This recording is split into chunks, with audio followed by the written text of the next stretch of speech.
Hello, hello, hello, everybody. A couple minutes late. Whoa, hey, I already got 8 people waiting in here. Woo! Hey, you guys. Oh, that's so nice. We got a love raid from Mr. Boots and Bounty. Guys, if you haven't checked out Mr. Boots and Bounty, this is I mean, from Mr. Boots whoops, and Bounty. I always forget to mute my iPad. This is my first love raid. Yay! Yeah, Mr. Boots and Bounty. I knew about the Boots and Bounty Homestead, but I didn't know about the Mr. Boots and Bounty, like his help desk and all of that. So I've been checking into that a couple of times this week. And that's been actually really fun. And I've learned a lot about YouTube so far.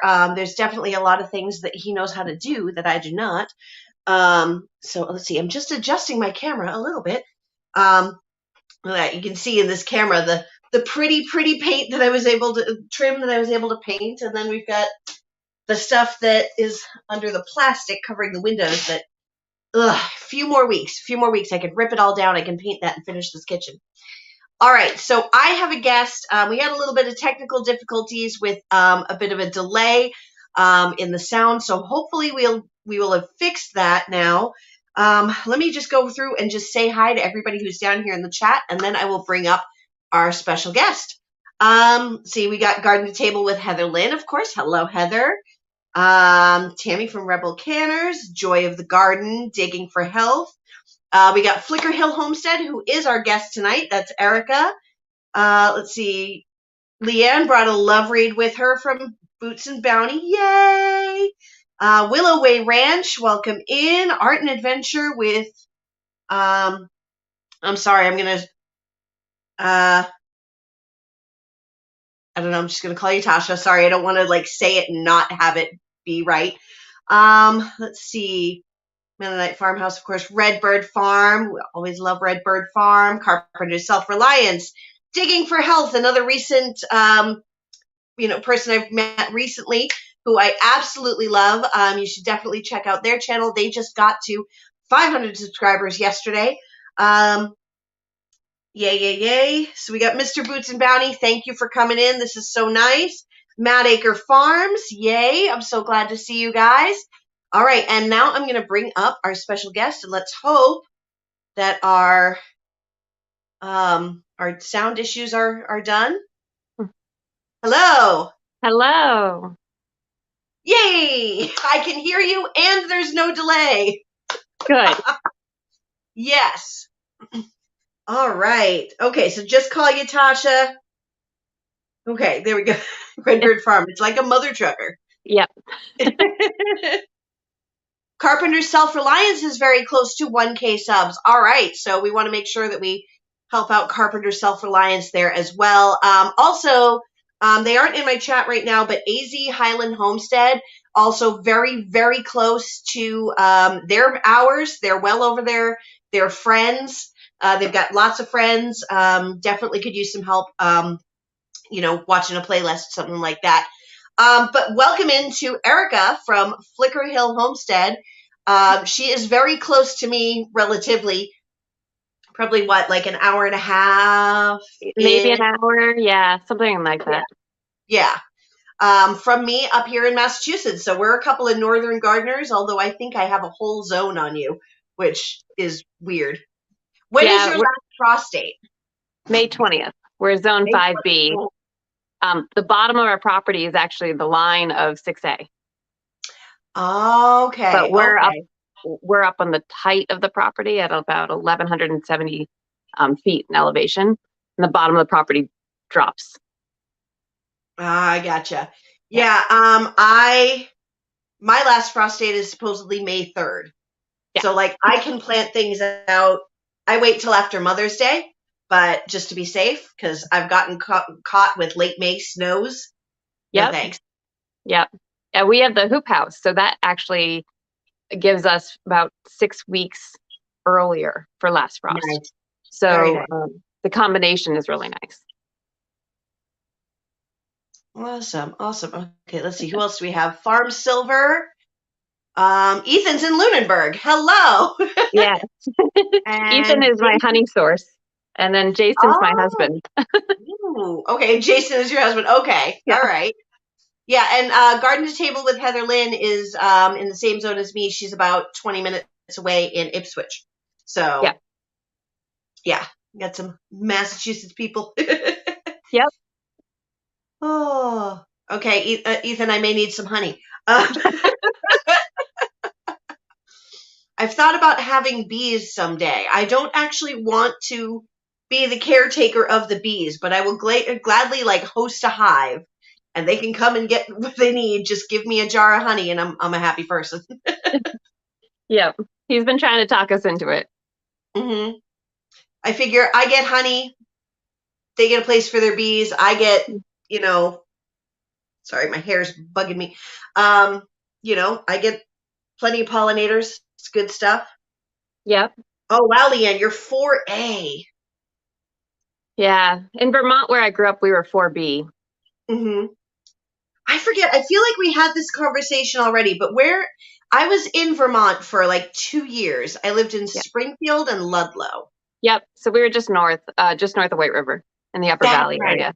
Yeah. That's right. We had that conversation. Yeah. So I grew up over on the Vermont side, and my husband and I had a house on the New Hampshire side over there for 9 years. He'll probably correct me. It was 9 or 10 years. Mm-hmm. Tasha says she's from upstate New York. I would love to know where because that's on my list of potential places to move. Although I'm really starting to think further south. West Virginia, North Carolina is looking really good. It's just all about the money. Yep. Yeah. Hudson, New York. Okay, Hudson, New York Mhm. is 6A. There's actually a house in West Virginia that I've just been drooling over for about 3-4 months, and I want it, and it's $60,000. Wow. How many Right, acres right. does From it have land? Massachusetts, that 4 acres, and it's already got a 1 acre pasture, and the That's house is great. not a tear down, and it's not too far from civilization. This may be silly. This is how I figure out um if a place is too rural or not. I literally will go in and I will Google Maps how long the drive is to both a Walmart and a Target. Hmm. And if it's within 20 minutes, I figure I'm probably okay. Yeah. That's good. That's a good way to go. We are very lucky because we have the 17 acres of that dead end road, but we're really close to everything. So we're only a few miles from a Walmart and 20 minutes from Leominster kind of area. So Yeah. See, the thing is, if you're in Massachusetts, in most areas of Massachusetts, you're going to be near some big city center, yeah, like even if you're way out, you've got North Adams or Lee or Pittsfield. yeah, So, yeah. yeah, I'm looking at some of these places and I'm like, oh my goodness, it's an hour and a half to any sort of like downtown. yeah. It's a little different living there. So, Right, if you're growing everything and you've got your food sources, it's not right. that big of a deal, Hmm. right? Right. Exactly. Like how often am I going to need to go to those stores and Mhm. that type of thing? 40 Yeah, minutes from the closest city. See, 40 minutes is fine. I can do that. Half an hour, 40 minutes. yeah, I'm okay there. yeah. But yeah. I agree. I like to be out in the middle of nowhere. Yeah. See, I don't mind, like, you've got 17 acres. This little property is just 4, but all I want is like 2 or 3 goats, Yeah. maybe a pig or two, a couple of pigs, each year for freezer camp, Yep. a big old garden, a bit of an orchard, and I am a happy person. Even if I only had 2 acres, I would make that work. Yep. Yeah, we're talking about putting in some apples and maybe some figs this year. Hmm. We're trying to figure out where on the property because only about 3.5, 4 acres are cleared. Hmm. So the rest is all woods and hill, which Hmm. isn't bad, but we'd have to take more trees down in order to really have a good spot for the orchard. But I think where we might have it on the front of the house, I looked up and it looks like from a dwarf tree perspective, we could have quite a few. in that open area. It's just on the north side of the house, but it's far enough away from the house that it should actually get enough sun. There you go. Yeah. Yeah, I'd love to have some apple trees and things like that. It's like I want to start them now. Yeah. But like I don't want to move those containers. The most I'm doing as far as like perennial preparation for wherever I do move is I've got some like 18-gallon storage tubs. Yeah. They are food grade. Yeah. But they were nice and cheap, like $6 from Walmart. And I'll just poke a bunch of holes in it, and I'm going to start some asparagus crowns in there. So 2 years from now, I'm moving into my property. I can just dig a big old hole and plop it in. Yeah. Yep. Yeah. We started asparagus in a whiskey barrel last year just so we had something to start them and get more roots going. But we're going to add another bed. Not sure how familiar you are with the property, but next to where I put all the perennial bulbs, all the tulips and the crocuses and those, I'm going to have another area where the asparagus is going in this year, which I'm excited about. So I have to transplant it over. Nice. Yep. Yeah, it's a whole like the best day to plant a tree is 20 years ago. Second best day is today. So that's what I'm going with. Yep. Well, we've been at this property for 3 years. So our first year we did solar. The second year, my husband built the hoop house, and the third, and I had a hip replacement. And then the third year, we put in all the raised beds and the field garden. And so this year we, at the end of the fall last year, we extended the field garden a little bit bigger. So that's, I think we're around, Jay can correct me if I'm wrong on this, somewhere around 20 by 55-ish on the field garden now, on top of the raised beds. And then we want to get the fruit trees planted. We have a pear and an apple on the property already. We're also talking grapes, which would be kind of fun.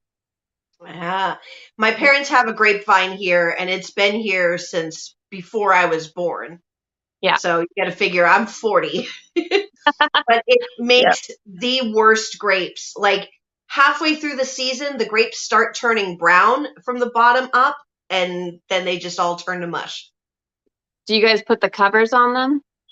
Been watching where they put like nylons on them because the bugs will get in them. So it'll help with that. My dad really doesn't do anything with them. Yeah. You might try looking it up since you're there now, right? And it's basically just cutting the bottom of a nylon on and covering it as soon as they're shaped at all, so that they'll stay good. And then you don't take the stalk off until they're actually ripe to pick. Huh. See, I never really looked into grapes, but now that I'm here, I definitely want to see if I can get them. And also, I was talking about how I'd love to like start a pot with some rhubarb. And then my mom goes, we have a rhubarb plant, right? And I'm like, what? And she goes, in the corner of the yard, that big thing with the big, huge, broad leaves. Yep. And the really cool stalked flower, right? Yeah. Yep. Yeah, and then nobody has picked it or touched it again in like most of my lifetime. So it's very, very old. Yeah. I just started seeds for rhubarb. I've never started them from seed. Usually you just split a plant, right? So the seeds just came up this week. So we'll see how those go. And those will go over by the asparagus bed as well. Yeah, I think I might split some of the rhubarb and start like, like some of the newer shoots, split that, put it in a pot and go from there. But I've got to figure out where is it, but it hasn't come up yet. So it'll come up really soon if it's not already started. Yeah, I'll have to go look. I know the peonies are starting to pop up and all sorts of other things. We got our first daffodils.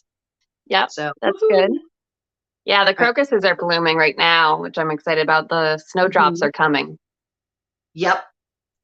We got the crocuses. Let me see. Who else? We had some other people come in. There we go. Finding happiness in all you do. Hello, hello. Thanks for joining in. Woohoo. Yeah, so there's all sorts of cool things. Oh, here, and Rochelle from Brampton Garner is here too. Woohoo! Yeah, so what else do you have behind you? Because we see seedlings in front of me and behind me. Yeah, so I have 8 trays of onions. here. So that's something I want to talk about in a few minutes. I have let me see if I can turn this. Oh, Tomatoes. wow. That's great. These are the potatoes. Can you see those? Yep. So those are the potatoes that are going back in the hoop house now that the cold spell's over. Uh-huh. Will they stay in the grow bags the whole time? Yep. Yeah. So we'll do new potatoes, so the little tiny ones. So we'll harvest in under 60 days. Oh, nice. So yeah, so early potatoes is the best thing ever. And so we'll only go about 3 months without having potatoes from our garden for the year. Awesome. Yep. I've got some lettuce starts over here that I just threw in. Yeah. I just watered, so I'm getting it everywhere. I threw a bunch of mixed seeds in for my spring mix. That'll go in the hoop house, most likely actually in our new green stock that we just got over the winter. So I'm excited to try that. I just got my first green stock. I can't wait. Yeah, it's my first one too. I've got a ton of strawberries to throw in, and then I bought like 35 strawberries, and then or something like that, and then I'm getting a bunch also from Heather, Garden Table with Heather Lynn.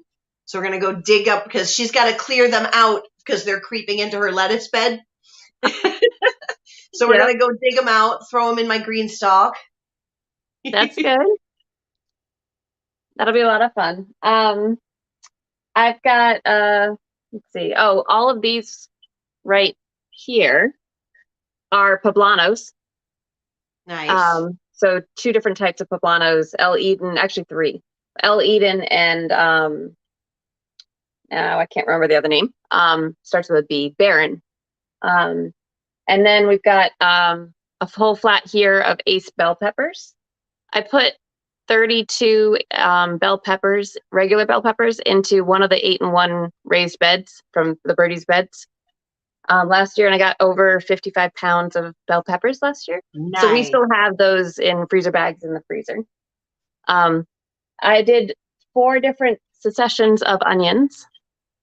Heather, that's very exciting.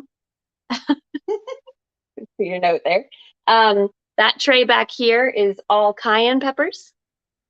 And so we do a full 8-in-1 Birdie's bed of cayennes as well. They're the base of a lot of our hot sauces. They go in our pretty much everything. We pickle them. We dry them for red pepper flake. And they go in the canned salsa as well. Bunch of tomatoes. I've got a bunch of flowers. The back trays that are just starting, those are all snapdragons. I've got bee balm, status, and ageratum flowers and drumsticks, the little yellow ones for cut flowers. They're like a little yellow ball. They're kind of fun.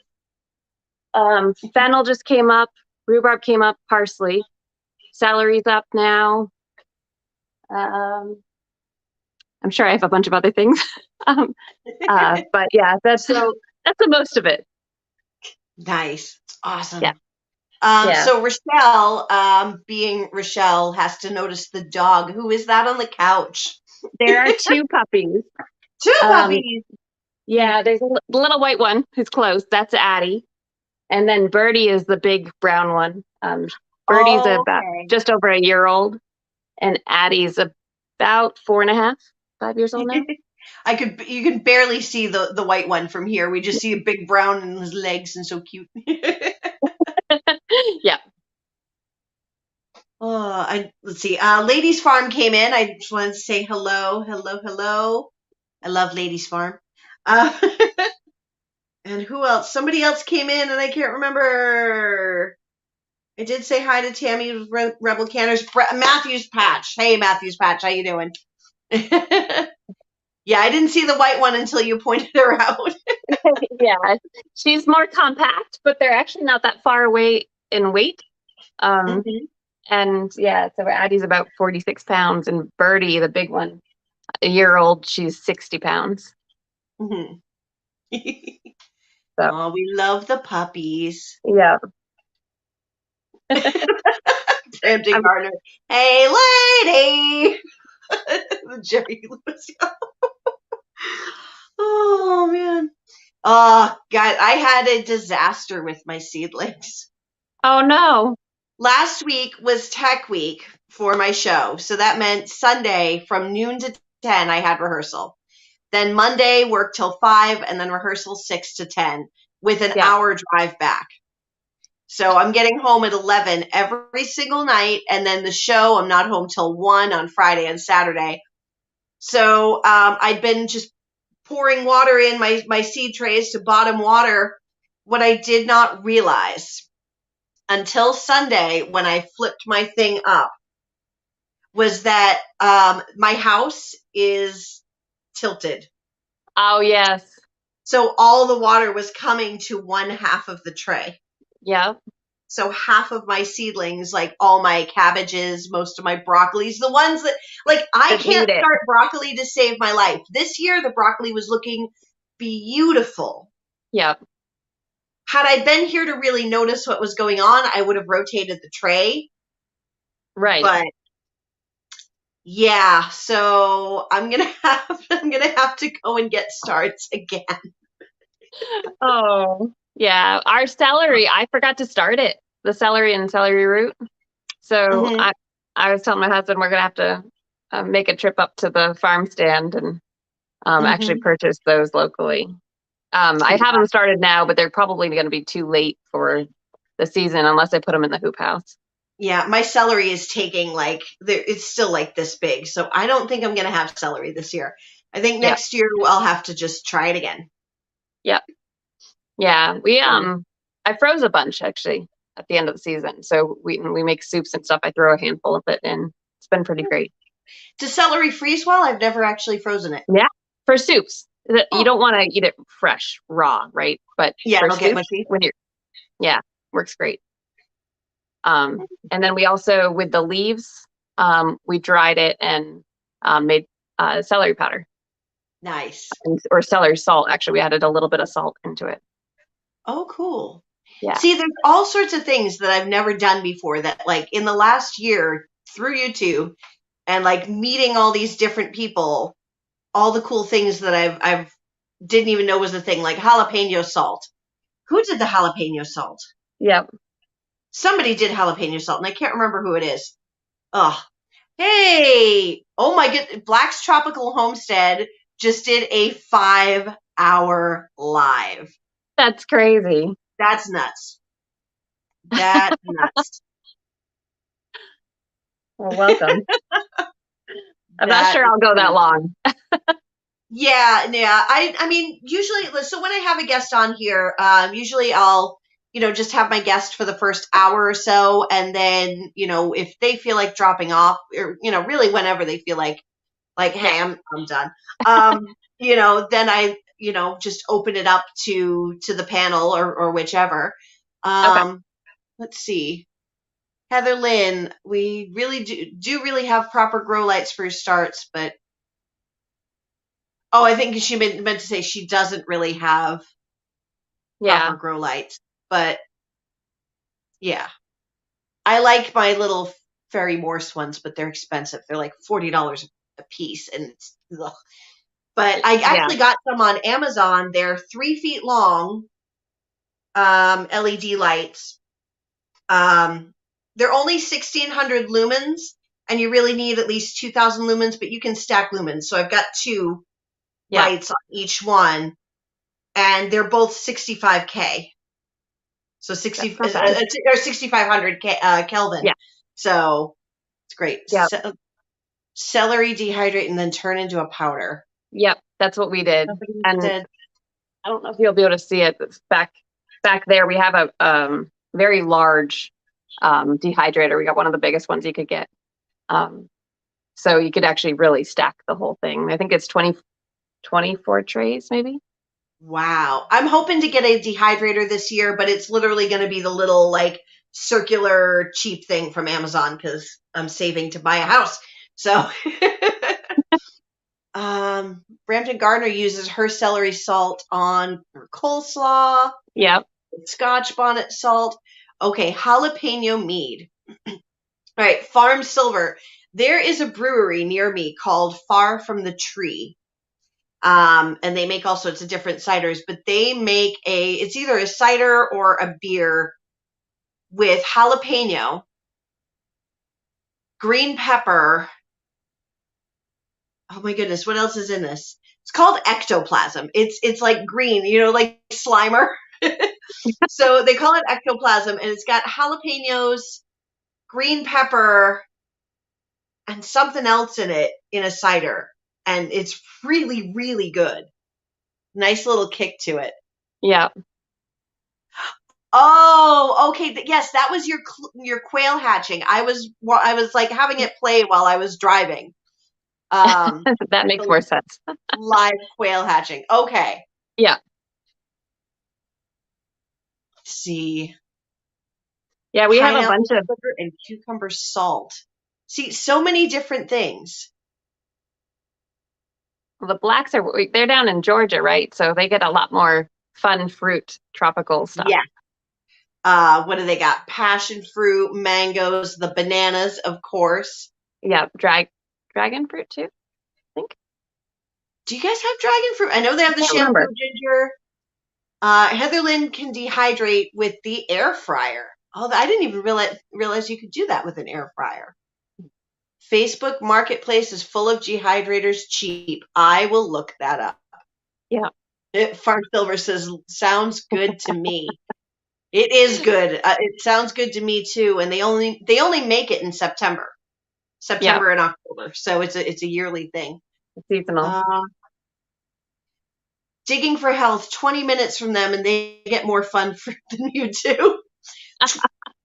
There are 26 varieties of dragon fruit? Yeah, there's Holy a ton. Cow. Sherry, when you have your gathering in May, because I'm coming. I'm gonna have to fly, but I'm coming. We get to tour all of that stuff, right? I almost did not say stuff. Hey, Kettle Kitchen, another one love rating from Mr. Boots and Bounty. Oh, that's so nice. That's fun. Beer battered fish with a jalapeno beet.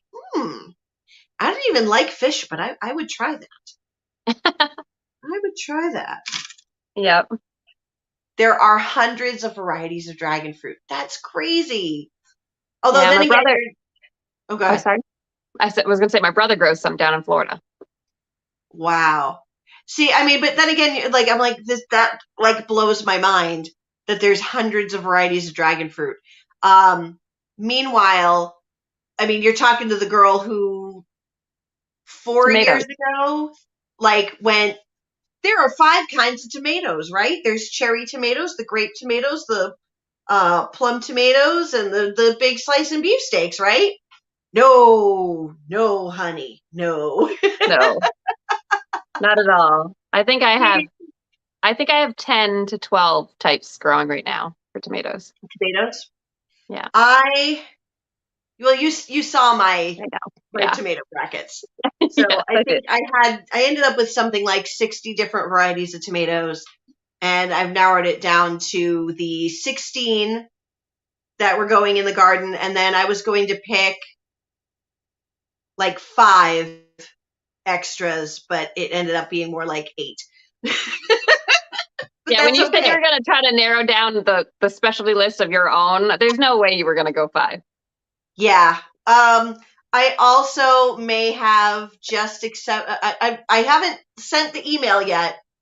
When I was originally trying to scramble and figure out where am I going to put my garden when I lost my apartment and all of that, when they sold the building. Yep. I reached, and I knew I was going to be moving in here. I reached out to the local community garden to ask if they were going to have any spaces open, and they sent the email this morning that there is space. And I'm like, that'd be a 4th or 5th place for you. 4th. I mean, it would really help my Shed Wars totals.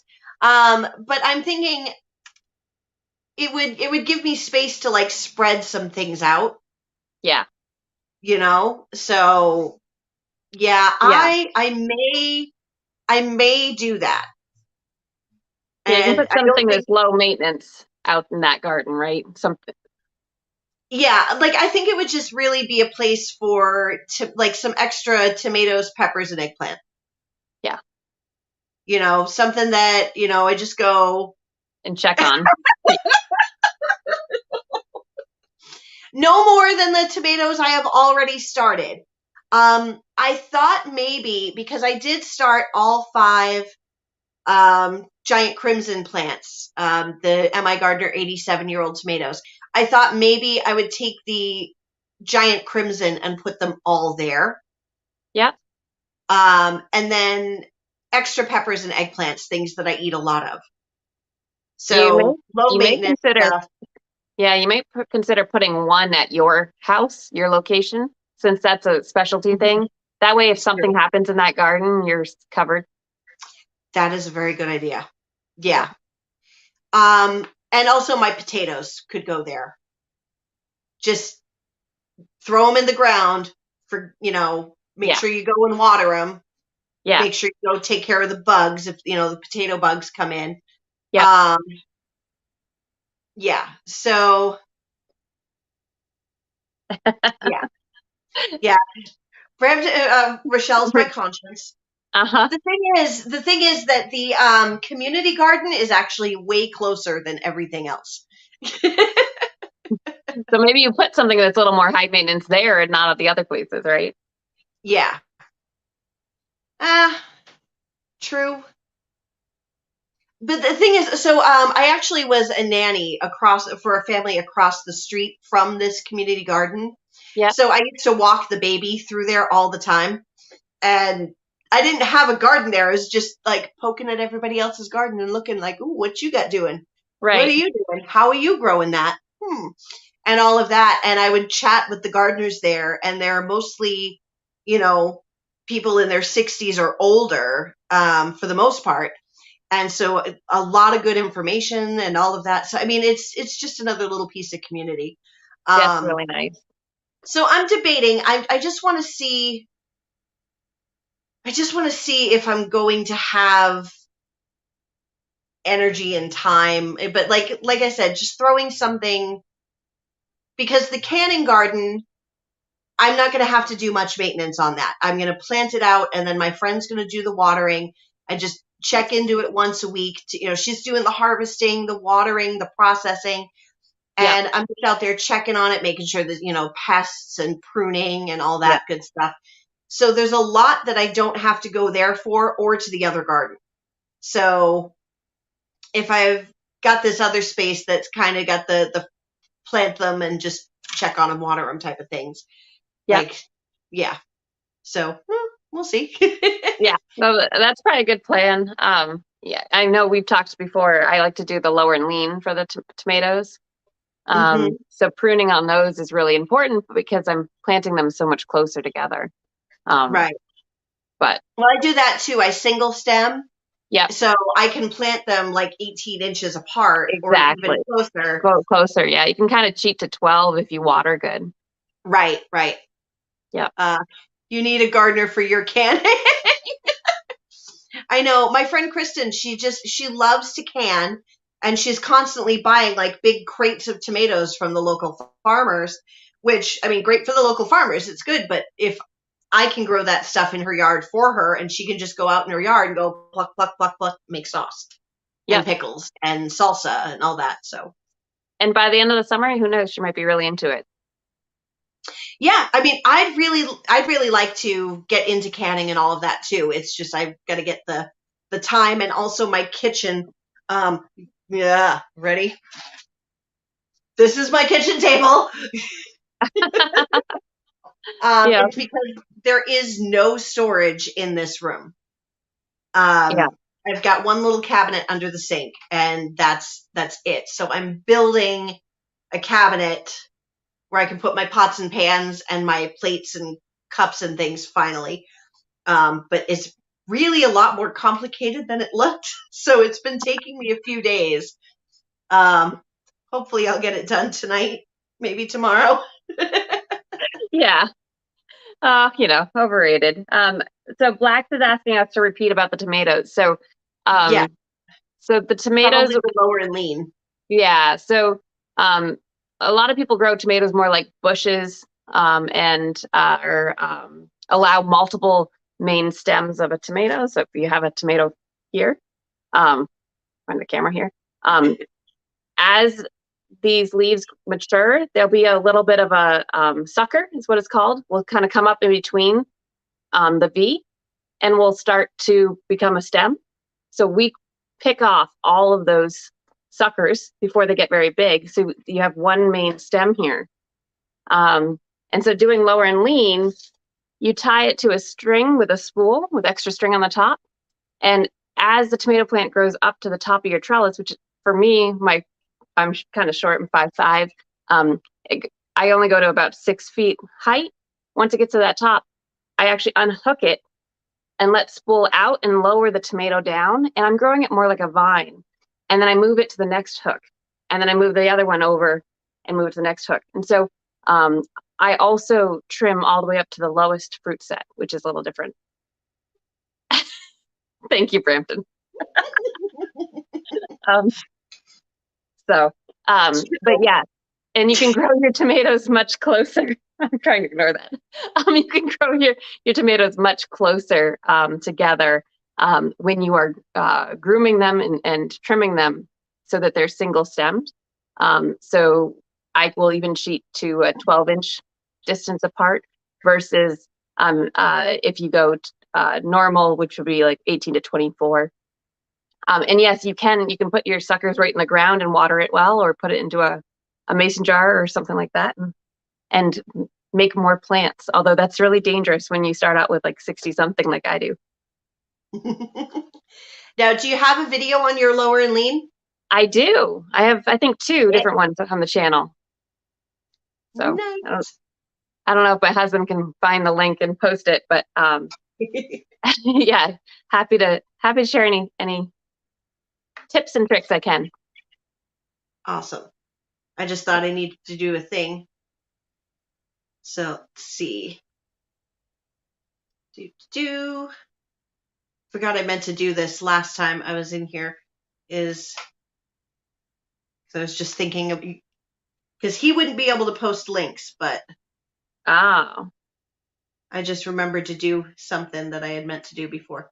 And that's make Leanne a mod. Yeah, if you go to my channel, you can just search lower and lean, and you'll find it. So Let's see. What is the difference? There we go. Now I have a couple more mods. All right, and then I got to just pop back into the other thing. Right. So Kettle Kitchen, your question about garlic. What would be the next, and when is the best to start with? So you can plant hardneck now, but you'd only get greens. You wouldn't get a bulb. So up here in New England, or probably zone 7 and above, 6B and above-ish, I think we all mostly plant hardneck garlic. But you can plant it for the greenscapes, as well as you can actually, when the leaves are young, before they get really fibery, you can use the garlic greens and make pestos as well. Yeah, I love to make pesto with the scapes. Yeah. Yep, exactly. You can sort of trick Mother Nature a little bit with garlic if you take it's getting to be a little late for that now, unless you're north of your 6B. Depends on when your last frost date is, but it's getting, like I said, it's getting to be a little close. You can take garlic, break the cloves apart, make sure you leave the paper on it, put it in a damp bag of soil, like a damp freezer bag. Make sure they're nice and covered, because the freezer will pull that moisture. Seal it really good, put it in your freezer for about 2 weeks, and then go plant them out in the garden. Yeah. Oh yeah, if your first last frost date, is the first week of June, yeah, you can totally do that. Yeah. I do have a video on it. And yeah, but then you just go and you plant them out in the ground. Yeah, I think even Epic Gardening in San Diego plants hardneck garlic now, because he did the test and in his fridge and freezer for overwintering. Mm-hmm. So he tricked it. Hey, welcome to my Cape Cod life. Welcome in. Welcome in. Yay. Yeah, I made Leanna mod. I had been meaning to do that before, but I always forget. Yeah. Yay. All right. Let's see. Let's see. You put yours in the fridge this year and planted super late. Yeah. See, I moved in November 2020 into my new place. So I had to do that with garlic in the spring. And so I got a few cloves, and then, because I didn't plant much, I just planted a few just to test it out. And then I moved again in December of 2021. So I haven't gotten around to any of the cold stratifying. I've been so busy, new job, running a show, all this stuff. So I haven't put my lavender in the freezer yet. I haven't put my garlic in the freezer yet. So I'm probably not going to do garlic this year. Yeah, we upped ours. So the garlic we got actually from my mom is garlic that she got from this farm I used to work at when I was in high school.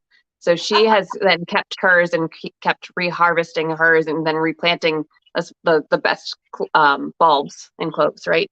So I need to email the farmer. They've retired, but they're still up there. So we got 35 last year that we were able to plant in the hoop house in October, end of October last year. And those were ready a month earlier than everyone else's around, which was amazing. They were huge. Oh, nice. I did a video on that as well. But this year, I saved out just a small portion of that. And then I actually bought 4 new types. And so I planted over 300 garlic this year. Nice. We use it in everything, in all of our canning, right? So it's and most of our dinners. Well, I'm of the school that the recipe calls for 2 cloves of garlic. And that to me translates to 6.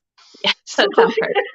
Although fresh garlic can be really strong, so it depends. There's but never enough garlic. Yeah. All right, garlic, start from bulbs or from seeds? I would say bulbs. I've never actually seen garlic seed myself. I mean, you can get garlic seed, but it's just easier and just grow from the bulbs. Yeah.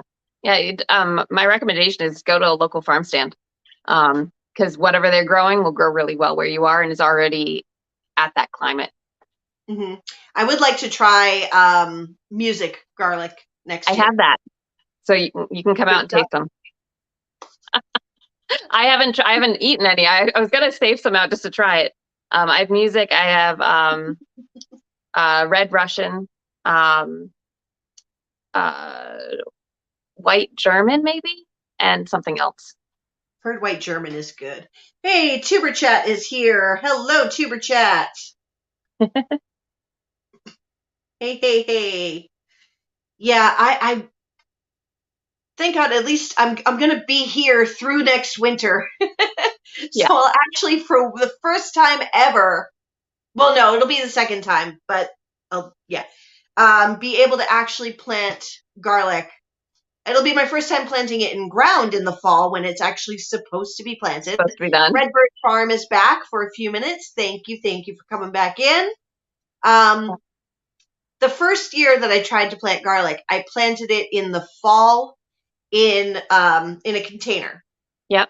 And that would have been great except for the squirrels. Yeah.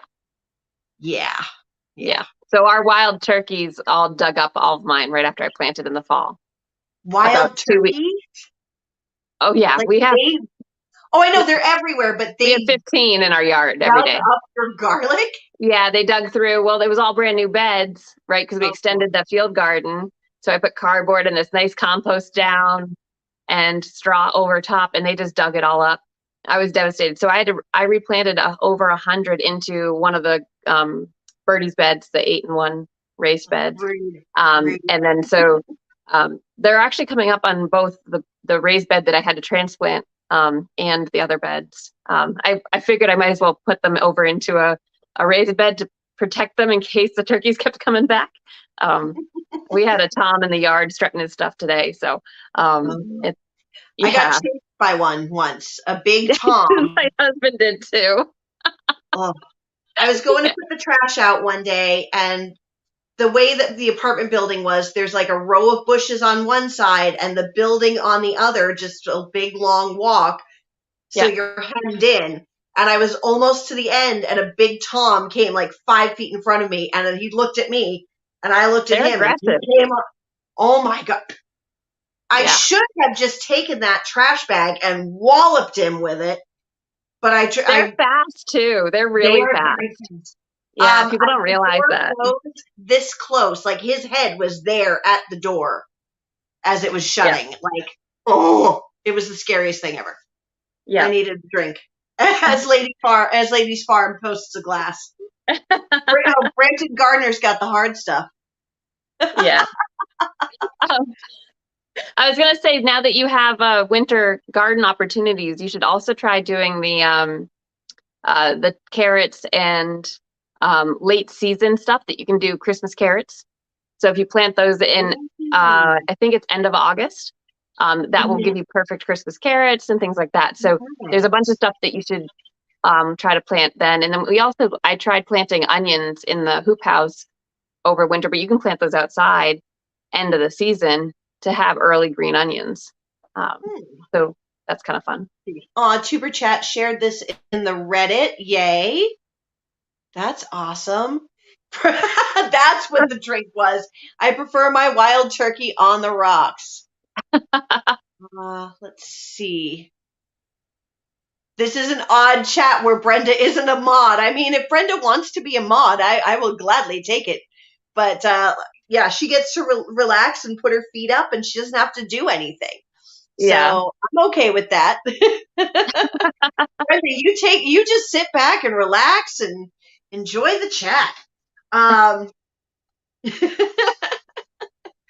Um, let's see. Yeah, so what I plan to do this year, as far as like winter growing, is because I can't like really build a lot of stuff, but I'm gonna take my cattle panels and move them from being an arch. I'll move it over to the other side of the bed, so now I have an 8 foot span, so it's a little lower and comes down, and I'll put like the heavy greenhouse plastic over it, Yep. and then build for the ends and all of that. So just make a A small little cold cattle frame panel type. thing. Yeah. Yeah. Yeah. That'll be So great. it'll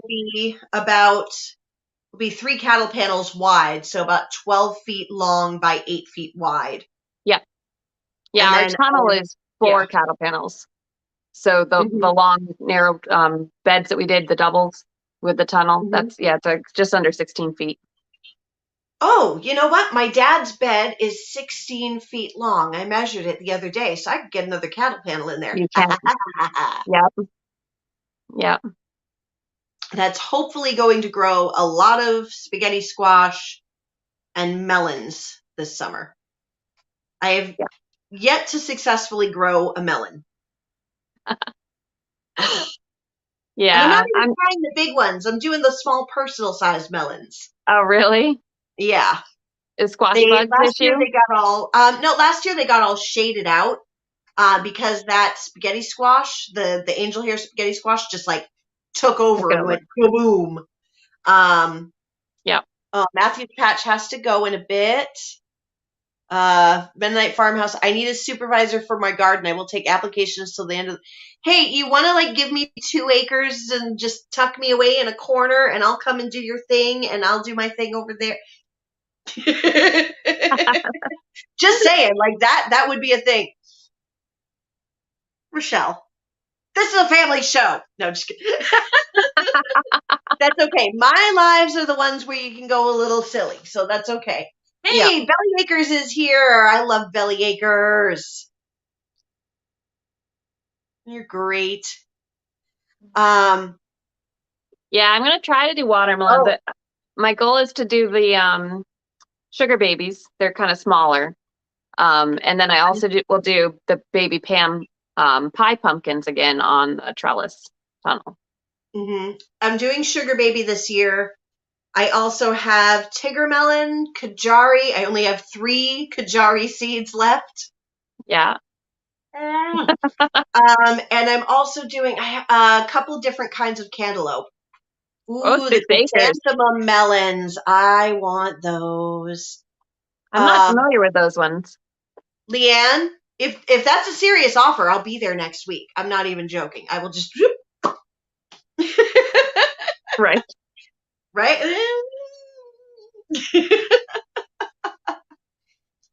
um. Then there's these melons. I don't even know what the melon itself looks like. I just know that I want these seeds, and I'm being really good because I'm not going to buy them till next year because otherwise, Rochelle, she's watching me. Uh-huh. But I don't know what the actual melon is called. I have it saved on my phone, but the shoot, I can't use it. I can't like look on my phone because that's what's doing StreamYard. But the seeds are like lattice like over like the exterior of Lace. the seed is like lace. So they're like Oh, called like crochet melons, but that's not the actual name. And you'll I have to post really, really those. want them. Yeah. I'm I have curious to now. have You have to have them. Uh, them. so I got the tractor stuck on Saturday. I don't know if anyone has seen that video. It is I have not. hilarious. I haven't had a chance Um, to watch anybody's videos this week until like today. I'm catching up, but so I posted the short video of the message, the video chat that I actually sent my husband, who's down in Connecticut for the day. Um, so just letting him know that it got stuck. But yeah, that was a lot of fun. And he, of course, he got it out in 3 minutes when he got home. So serves me right. hey, well, hey, if my Kajari melon seeds don't take off, I will trade you a something for those. Yeah, actually, you know what? I have them right here. Let's see how many seeds I actually have. Oh, do I think I have more than 3. Not many more. I have 4. Those are So all my Kajari melons. you I'm probably going only to need 2, right? How many are you I, going to plant? I'm going to plant them all in case they don't sprout. Mm, And I'm going to have 16 feet. Well, I'm doing trellises here. I'm doing trellises in all 3 gardens. okay. So I don't know if I dare grow the melons in the family garden. I know they want melons, but I don't think I dare put my Kajaris there because so the family garden, as I call it, is going in my friend Chris and Sarah's yard, and they have a 6-year-old and a 4-year-old, or almost 4-year-old rather, and the whole point of growing things over there is things that little kids can just go through and pick whenever they want. So tons of cherry tomatoes and bell peppers, no spicy ones, because you don't want them to be like, ooh, and then, so just fun things like beans and things like that. So they can snack and they can pick stuff for dinner. And they do want some melons. So maybe I will put I'll put the sugar, maybe a sugar baby over there or a couple of cantaloupe. But I think the Kajari melons I'm going to protect because if they pick those early, whatever. But the Kajari melons, Yeah. That's when you're designing your areas, right? You have all your maps. It's like the stuff close to home is the stuff that's high maintenance and that is close to your heart in the sense of, yeah. right, what if something goes wrong, if someone tries to water and they mess up or they forget to water or something happens, right? Mm-hmm. Um, those should be your priorities. Yeah. So over there they're gonna have on their trellises beans and cucumbers and some melons. And then the Yeah. canning garden is just going to be cucumbers and cucumbers and cucumbers and cucumbers because she wants to make all the pickles. That's you know, awesome. dill spears and bread and butter and all that good stuff. Yeah. Um, and then here I'll have some beans for me. I'm going to try to grow a lot of melons, and then I'm going to have my angel hair spaghetti squash because that thing is just the best. Oh, hey, everybody who's here, now that I think about that, and I'm thinking about the things that I always have to grow. This is big major thanks to Leanne over at Mennonite Farmhouses for kind of putting this bug in my ear and giving me an idea, because she had such a crazy successful collab on What I Love and Will Not Can Again, that I was saying, oh, I'd love to do a collab. It's just my mind is going blank, which it tends to do when I have too many things that I'm doing, which is pretty much always. But she gave me a great idea for a collab and just said, here, run with it. So I'm going to do that. I'm officially announcing it now, but I'll put like an actual video out. And I've already mentioned it in the Small YouTubers Homestead group. But I'm going to do a collab that hopefully in about a week and a half from now, people will start dropping videos for 5 things that I will always grow, and 5 things that I will never grow again. That's a good one. Hi, Auntie. My Auntie Elaine is here. Hello. Yeah, so anybody who wants to get in on that, I'm going to try to drop I'm going to drop mine probably like next Friday or Saturday. I'm going to film it now just because I got to get stuff ready. And that weekend I'll be away with my daughter because she got accepted to college in New York City. Congrats. So she's going to be in Manhattan all by herself. So, yeah. I know you told me 10, but I can't think of 10 things that I won't grow. 10 things that I've grown that I won't grow anymore. 10, you could do 5 that you won't grow, 10 that you always grow. Oh yeah, then we could do that. 5 that I won't grow, 10 that I will always grow. Yeah, because there's got to be 10 really quickly off the top of my head. I could probably name 10 that I will always grow. Yeah. Let's see. Yeah, see, I've had a hard time even sitting here thinking, like, what could I possibly come up with that I would not grow again? And then, yeah, I've got a few. I think I've only got like 4 though, so I still have to think of a 5th. Yeah, she'll be okay, Mom. We've got her accepted Students Day, April 9th. So on the 8th, we're driving into the city, spending the night, doing her accepted Students Day that morning and afternoon, taking in an evening show because we're Broadway fanatics. Yeah. And then Sunday morning we're driving home. Or we may go to the TKTS booth and get more tickets for a matinee. But we'll have to see. Does it have to be never grow? Does the never grow have to be something you've grown before?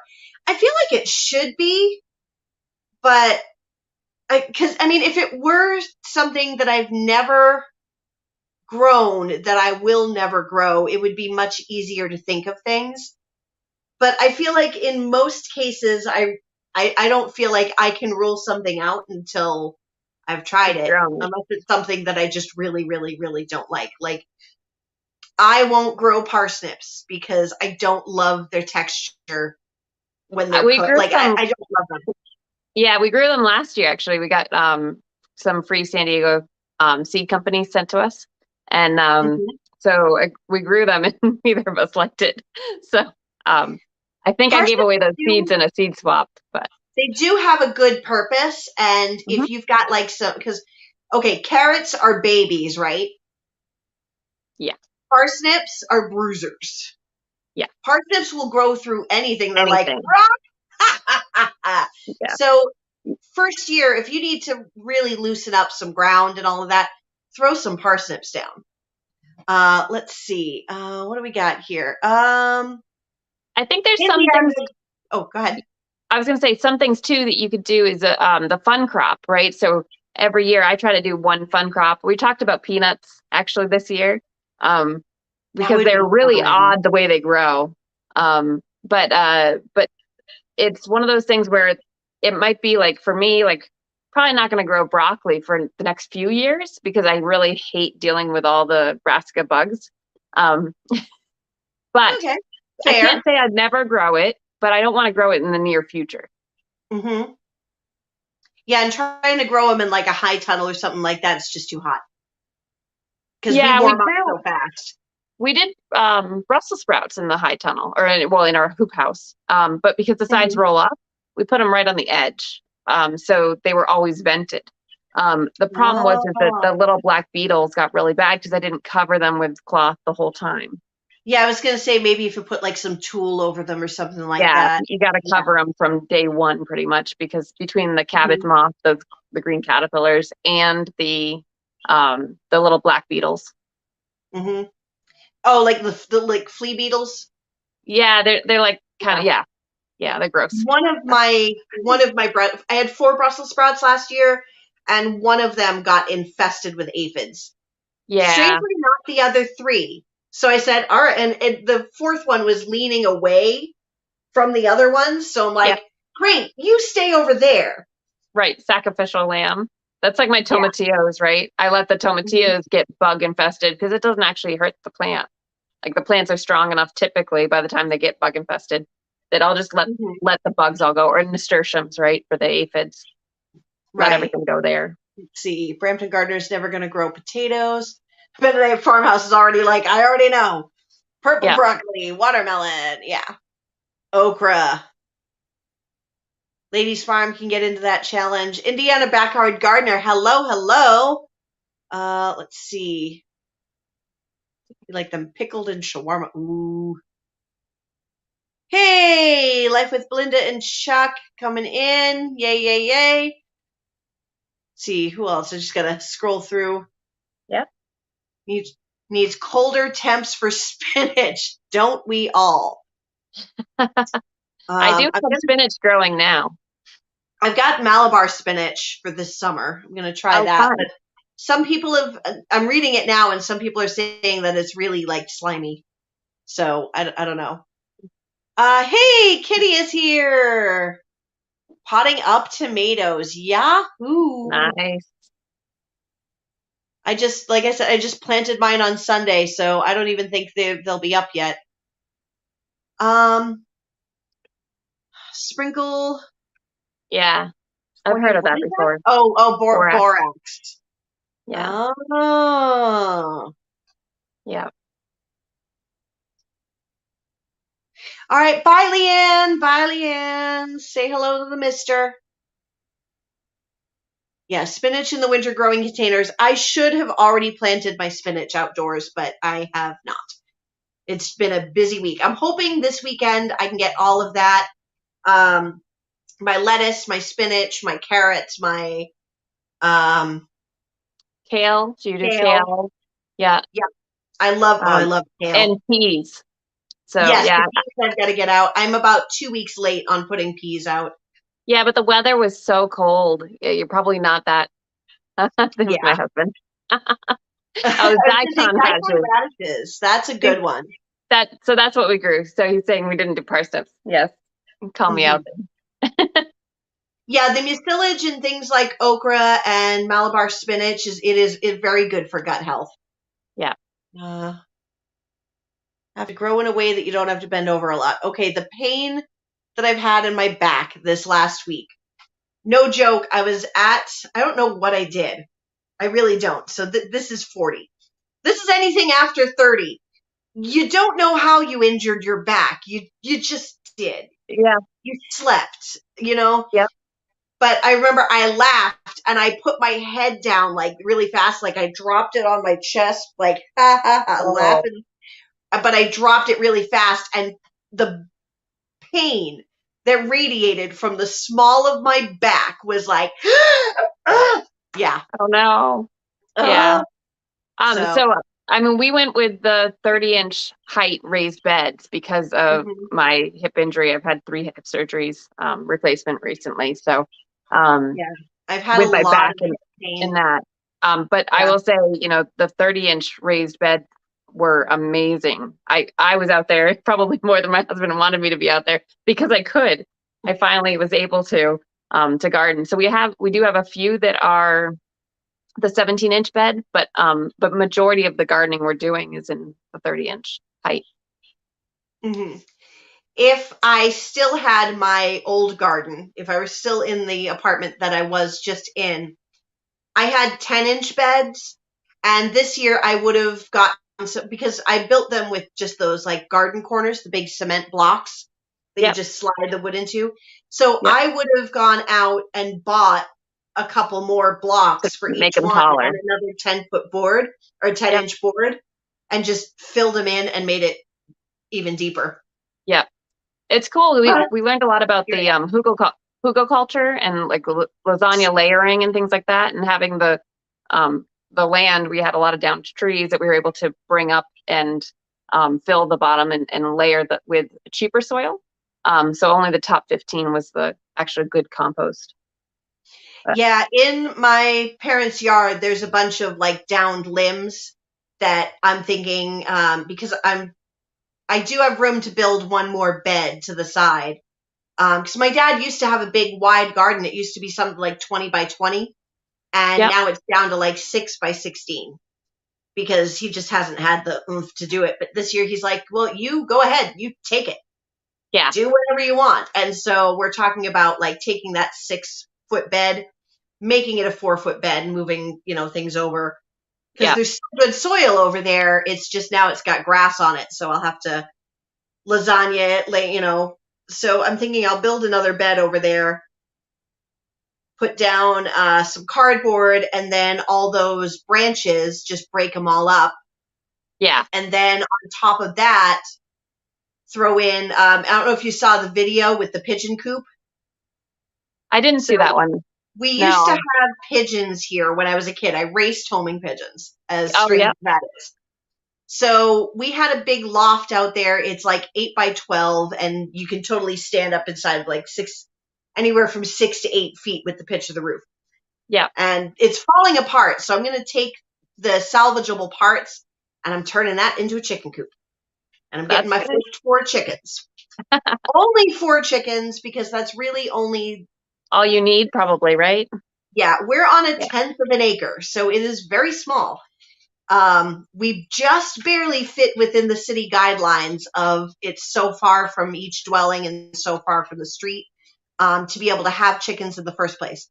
So I would, 4 chickens. I'm building a space for only 4 chickens so that chicken math will not get me. Right. Right. So we're going to take that down, but in there is probably a 3-inch layer across like an 8-foot by 6-foot space of poop. Yeah. So I'm going to take all of that's been sitting there for 10 years breaking down, and I'm just going to throw that on top of the cardboard and all the branches and all of that, and then layer soil over that. Yeah. Yeah. So, the pigeon poop, and you may just do a little research into pigeon poop. Supposedly it's got some bad qualities. So old roommate I used to live with when I was in college, her job was to teach the state workers how to properly remove pigeon poop. And due to how it could make you sick. So I don't know what it probably, because it's 10 years, you're probably fine. But you may want to just research that. I wonder if that's a difference between like wild pigeons versus domesticated pigeons. Yeah, I will check that out to be sure, though. Yeah, just be safe. I mean, this was years ago when I was in college, but I know because she used to make the when she was doing her events of training, she'd make the pigeon poop snack food. Like the granola, whatever, the fake, to serve and to get the guys to actually pay attention to what she was saying. But yeah. Oh, goodness. Pretty funny. Oh, wow. Yeah. And Heather, I saw your comment about it not breaking down. The lasagna technique tends to take years to break down. It's not supposed to break down in one season. So the concept is that you put the wood in there and it will be continually to evolve over probably a 5-year span or even longer. And as that happens, your beds will settle. So for example, our beds first year, as I switched crops over midsummer or whatever, I was changing things out for fall season. I was always topping off the soil because everything was settling throughout the season. So last weekend, I just refilled 5 of the beds, and they had dropped 4 or 5 inches over winter. There you go. Yeah. All right, just letting some friends know I'm in a live stream, and I'll get back to them. Yeah. Okay, let's see. So I do have a question about onions if you want to get them to, I don't know how good you are at growing onions, but. I would have done better last year had I actually bothered to fertilize them at all during the season. And Yeah. I maybe planted them a tiny bit too close together. But I still got bulbs they were only yay big, but I got lots of them. Yeah. So my question is more about the seedling starts. Because I'll grab mine while you talk. Okay. So once they were in the ground, they did pretty well. I do about every 2-week all-purpose down to earth fertilizing cycle for most of the vegetables. But last year I started my seeds, and then I tried to do 1 per cell on a very tiny cell tray for the seedlings or seed starts.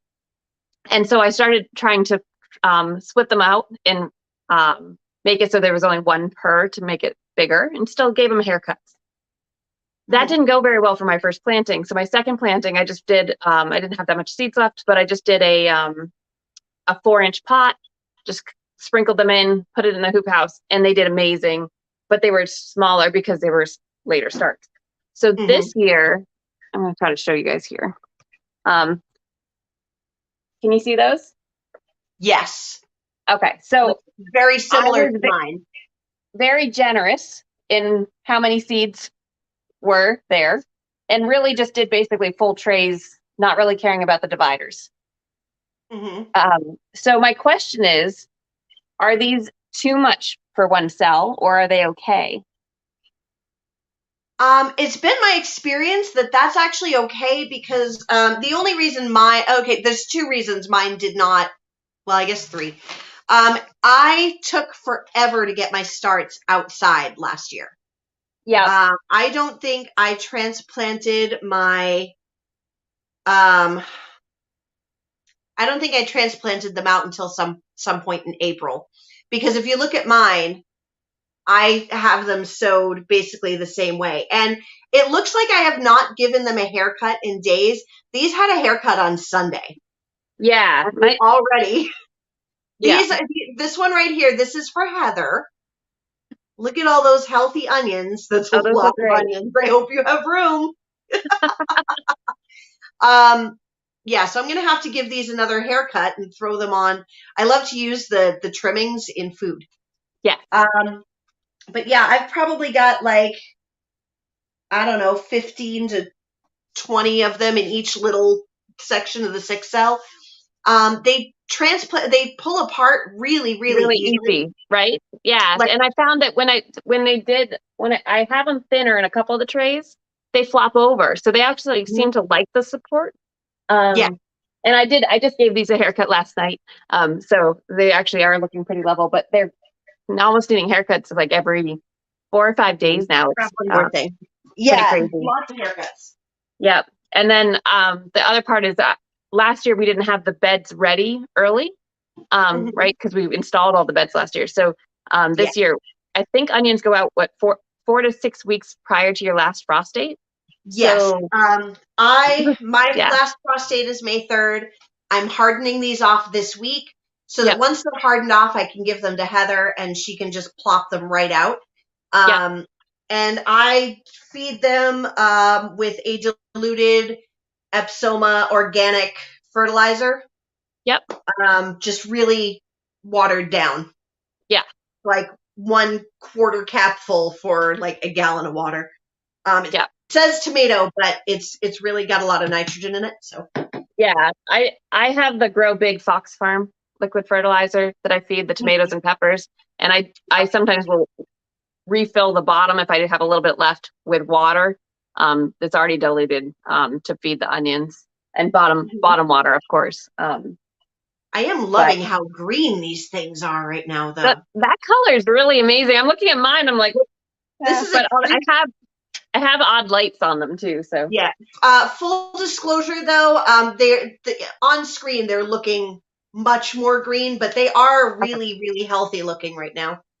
yeah, that's So I've great. got this one for Heather, and then I've got another one just like it for me. And it's Yeah. still more onions probably than I'll have space to grow, but we're gonna put them somewhere anyway.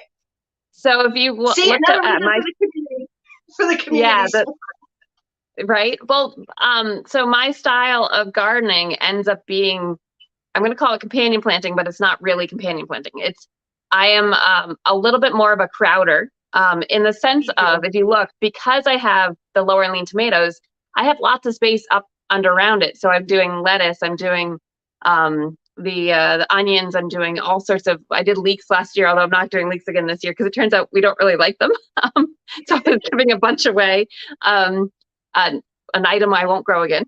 And I'll do carrots also. So especially around the peppers, my second or third growing of carrots that I did last season, I planted around some of the peppers, and soon as those carrots were up and they were adding nitrogen into the soil, even though I was on a fertilizing schedule, those the peppers that were close to the carrots took off.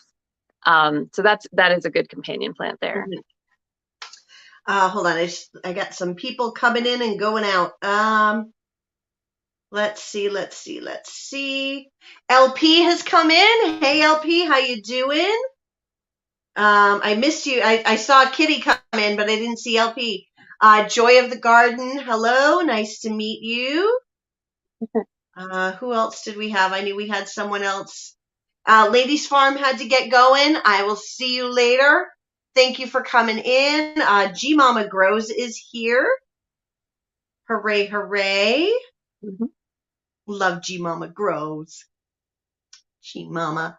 Let's see. Who else do we have? I think I might have gotten to the bottom of chat. Yay! All right. That's good. Yeah, so I'll get these hardened off and then they'll go into the garden. It'll be like about 2 to 3 weeks before my last frost. Yep. And that's not bad. So what I should do is plant them 4 inches apart on center instead of 2. And then, feed them probably twice throughout the season. So this time I'll be getting them out in the garden when they're supposed to go out in the garden instead of a month later. So they got really stunted being like this for an extra month. Yeah, that can't help much. Yeah, and the more they grow before the daylight triggers them to start bulbing. So for those who don't know, depending on where you live in the country, you should either grow long day onions or short day onions. And so I think actually technically we have short day onions up here. Like I feel like it should be long day onions, or I don't know which is which. But there's like also kind of I think we actually are long day. We are long day. I always mix it up. Yeah, I get them confused as well, but I'm pretty sure we do long day. It's like the garlic. It's like, wait, we grow hard neck garlic. The South grows soft neck garlic. I'm trying to remember. But basically, they will just continue to grow until the day length triggers them to start bulbing. So the sooner you can get them growing, the sooner you can get them out in the garden with them being, safe from the weather. The more time they have to grow before that trigger hits, the bigger those bulbs are going to get. Yeah. So, yeah. Hello, so Joy of the Garden. Yeah, she's kind of sort of local to us. The onions, for me, these 8 trays, which are holding up space for me to plant my basil and a bunch of other stuff, those will be going out to the hoop house starting tomorrow. And the nice thing about the hoop house is you have the 6 mil plastic actually helps with protecting from the sun and from some of the wind. So the hardening off process is much easier going from this environment out. I do have 2 oscillating fans that you probably can't see as well. I turned off for tonight, but I didn't need my hair blowing in the wind. But to make them more sturdy, and then I'll start opening the door, the hoop house, because that's getting 90, 100 degrees right now, even on our 20-degree days. Yeah, that's what I thought. Okay. Yeah. Hi, Ripple Canners. Hardening off is such a pain in the butt, especially. So this room is at the back of the house, and I do have at the back of this room a door that would usually lead right down into the yard. So all I'd have to do is take my seedlings from here down the stairs, put them in the yard, and then just bring them back up again. But no, if you open this door, you're going to go, woo, because there's nothing there. I'm looking at the possibility of building a deck there just to make it easier. But no, now I'm going to take them all the way through the front of the house, down the stairs, carrying them all the way around the house to the backyard. So, yeah. Oh, Brampton Gardener's grow room is on the 3rd floor. Oh, yeah. So this is a walkout basement, but it's on the opposite side of the house of the greenhouse. But doing the amount I'm doing right now, last year I did some testing, and it actually worked really well. I was able to move the peppers and tomatoes out into the hoop house and cover them with 2 layers of frost cloth inside the hoop house. So you had the plastic plus 2 layers of frost cloth for the first day. I'd do a late afternoon, try to do cloudy days. And then I would take 1 layer off after a day or 2 of the frost cloth. And so more and more sun would get exposed to it. It also would help for the night cold temp swings. So I didn't have to lug them in and out unless we had a really cold night. Yeah. I've thought about getting another one of those plastic greenhouses for at least when it starts getting a little warmer at night. Yep. I don't know if I'm going to bother this year because you got to do so much to tie it down, like anchor it down and all of that. Yep. Yeah. Hey, Donna Griggs came in. Hello. Yeah. So I gotta give these another haircut. Give them a few days. We've got a couple of cloudy, warm days coming up. Yep. So that's when I will harden off. Cloudy days make it easier for those of you who may not know. If it's cloudy, it's going to shade them a little bit more from the sun, so you can leave them out a little bit longer. Yep. So I'm hoping that this weekend I'll be able to get that started a little bit.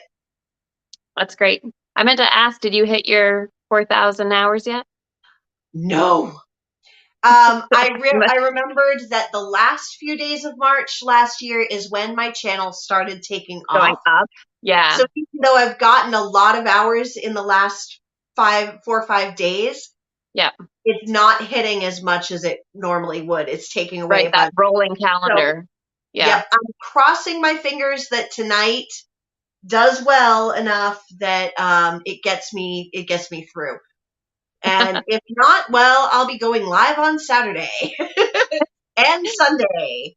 And I'm going to have to really push in April because April last year was the month that I had the most hours. So once I hit that 4,000, if I want to stay there, I've really got to make sure that I get more than, it should be easy with these weekly lives, but I've got to get at least 600 hours just to maintain my 4,000 hours for next month. Yeah. And then after that, I started getting busy, so things started slacking off, and so I only have to maintain 200 to 300 hours for the next several months. Yeah. So it'll be great until I hit January. Make sure you have content for January, right? Yeah. Yes. Yeah. I think that's when I'm going to start the tomato brackets a little earlier next year. I'm going to do them a little differently, and that'll be in January. So I've got to make sure that I have a lot for next winter. Yeah. Yeah, that makes sense. Yeah, I was surprised. I haven't advertised my channel much Just use some hashtags and put some shorts up. And I've been getting pretty good subscribers considering I really started the channel just for us and our family and friends to see the progress of the property, and for me to refer back to of what worked, when did I plant what was going on, which I already have been doing from last year's videos. But I had 690 something hours in the last month. Nice. Very nice. And you have how many subscribers now? 300 and change. There we go. Yeah. And so I think in the last 365, which really didn't get much activity until the past probably 5-6 months. So I have a very low tail now, but I think I'm already at somewhere just under 2,000 hours watched. Nice. That's really, really good. Because I was just under 2,000 hours when I hit my 1K. Yeah. So, I was like, maybe I should actually start advertising my channel. Yeah, it's taken me another 3 months on top of it to get here. So I will say the tractor videos are everyone loves the tractor videos that we post. When our tractor was getting delivered and the guy was explaining everything, so that's a big hit. The maple syrup was also a huge hit. And the wood mill, which I've only done one video on that also got a lot of hits, and we'll continue to post about that. I haven't seen the windmill. The wood mill. Oh, I thought you said windmill, and I'm like, you gotta. Ooh, what is that? No, we have solar. No, we could have windmill up here probably, but but the windmill, that's awesome. Yeah. So lots of different type of activities. That's not just gardening on our side. Yeah, I'd like to be able to branch out from the gardening, but again, in the middle of the city on a 1/10 of an acre. Yeah, a little different. Yeah, so hopefully we're branching out to chickens soon. That'll be fun. Yeah, hopefully we're branching out to the chickens soon. I'm going to take a visit out to a farm out in like Central Mass, where I'm going to be, they said, yeah, I could totally come out and they will teach me about trimming goat hooves. And I'll finally get to actually try some goat's milk. Because I've never had actual goat's milk. I've had goat cheese. I had goat cheese with dinner tonight. I had goat cheese pizza. And I do love goat cheese. It's so creamy and tangy and delicious. But different goats have different tasting milk. So this particular farm has Nubians, which I love Nubians. They're so pretty. And they're little big old floppy ears. Yeah. So I'm going to get to taste some Nubian goat milk and, learn some goat care. And they're like, you could totally come and film that. So that'll be nice. Yeah. And I'm going to try to find a farm for the same with Nigerians, because I'm thinking Nubians give a lot of milk. It's just me. I probably cannot keep up with it all. Right. So I don't want to have problems with like mastitis and infections and things like that. So even if I kid share, oh, there we go. I need to go on a goat milk tasting tour. Not as classy as wine tasting. So there's a group of on goat cheese with crackers. Ooh. Yeah, and pepper jelly too. Supposedly, it's really good on that. There's a group of women in this North Central Mass area that have all met kind of through the Homestead Market up in Winchendon, and so we've been doing a couple girls' nights out there. And if you are in this area, you should check out the Homestead Market. It's a great local couple running it. She has baked goods too, but she has goats and she does lotions and chapstick and soaps as well. So we did a soap making little class as a girls' night, which was fantastic, using goat milk. Yeah, see, I think I would be making, I'd be making soaps. I would be making cheese. I've heard that if you have a breed that has like a high fat content, oh, there's the puppy, that you can make butter. Probably. Like I heard Nigerian dwarfs have a high like butter fat content. I'm still kind of learning all of this, but I figure 2 to 3 Nigerians and keeping one maybe. Oh, there's the puppies. Hi, Hi, puppy. He's like, I'm sleeping. Yeah. Oh. Yeah. Cute. Cute little puppies. Normally mine would be in the shot, but she's decided that, well, actually, now that since I'm in the kitchen tonight, not on my bed like usual, she's kind of put herself to bed already. Yeah, that's why they're on the couch. Yeah. um, let's see. Let me see. Brampton Gardner. I need to get my hours. I need to up my hours to get there before I start losing the larger numbers. Yes. May have to do a potting up live tomorrow. Yes, you should. Yes, you should. I would do a potting up live tomorrow, except that I'm working all day tomorrow, so it's my 2 long days, and I'll just be tired. Yeah, I'm gonna have a long rest of the weekend next week. I've got invoicing coming up due for my work. So Oh, yay. first of the month is always fun. Mm-hmm. Now, I think I'll be doing a live this weekend, maybe 2, while I'm potting up my peppers. Yeah. And I'm hoping that some of those brassicas revive. I just gave them a little feed and some water, and hopefully it brings them back, but I think they're gone. No, Gone. that's And a I don't know bummer. if it's too late to try and restart. I would say try it. I mean, worst comes to worst, you transplant them into your cold frame area. I don't have one, but Well, I could. you said your cattle panels, right? You're gonna put plastic Oh, over it. yeah. Yeah. So, I mean, well, I'm um, thinking is it going to get too hot too fast for them? Because, like I said, we're about 3 weeks ahead of you. So I'm thinking the yeah. broccoli I could mean, end up bolting. we did it in our hoop house, so I feel like you can do it. I mean, we Oh, did yeah, that's right. If you're doing them in a hoop house. I mean, think about it, like down south, mid south, central area, Mhm. North Carolina, they're even further ahead. Our hoop house is Yeah, basically like a 7A. Um, right. I do have shade cloth. You know what? I have shade cloth. I can use that. yep. Yeah, we I'll, put 40% shade cloth on our hoop house by before the end of May. yeah, I'll just take my. See, the cool thing is, like, I get 16-foot cattle panels, but I also get 8-foot cattle panels because I will zip tie them together at the top to make an arch. But when I'm not using them that way, They're I take easier them to apart deal with. and bend them over the other way, and they make a low tunnel. Yeah. So I Yeah. could do that and throw the shade cloth over it. Yeah. Yeah, I'm going to do a thing.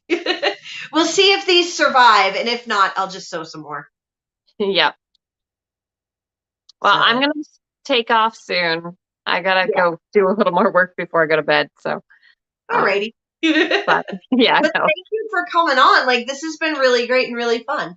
And Yeah, I'm that's definitely going to awesome. have to come out and visit and get Anytime, a nowhere. tour. I'm always here. I work from home, and so I am always here. So, All right. anytime, just let me know. Thank you so much for having me. You're very welcome, guys. Big round of applause for Erica from Flicker Hill Homestead in Massachusetts. Yeah, thank Yay! you.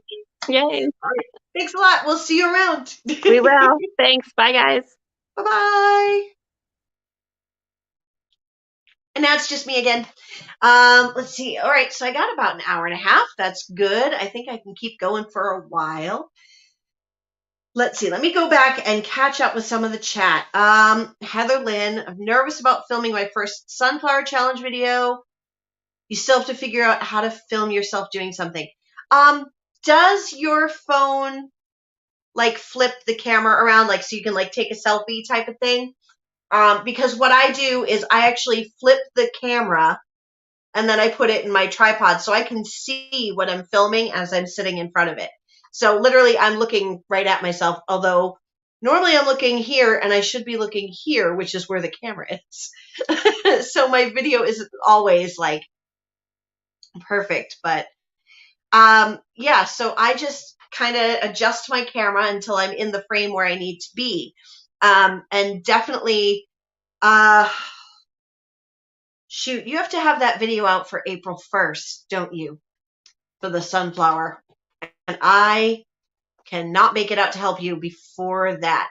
Hey, David Gray is here. Sorry I'm late. Old folks have to have nap time. Yeah, I wish. Hey, Mr. Boots and Bounty, still here hanging out, but you've got to go now. Thank you so much for being here. So excited. Let's see. Yeah, so I mean, I just turn the camera around and frame myself in it and go from there.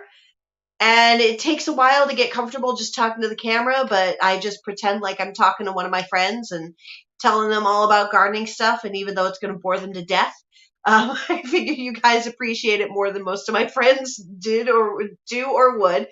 You know, well, I got poofy hair over here. How far ahead can you start sunflowers inside? I start them about 4 weeks. So I'll start them about a week from now.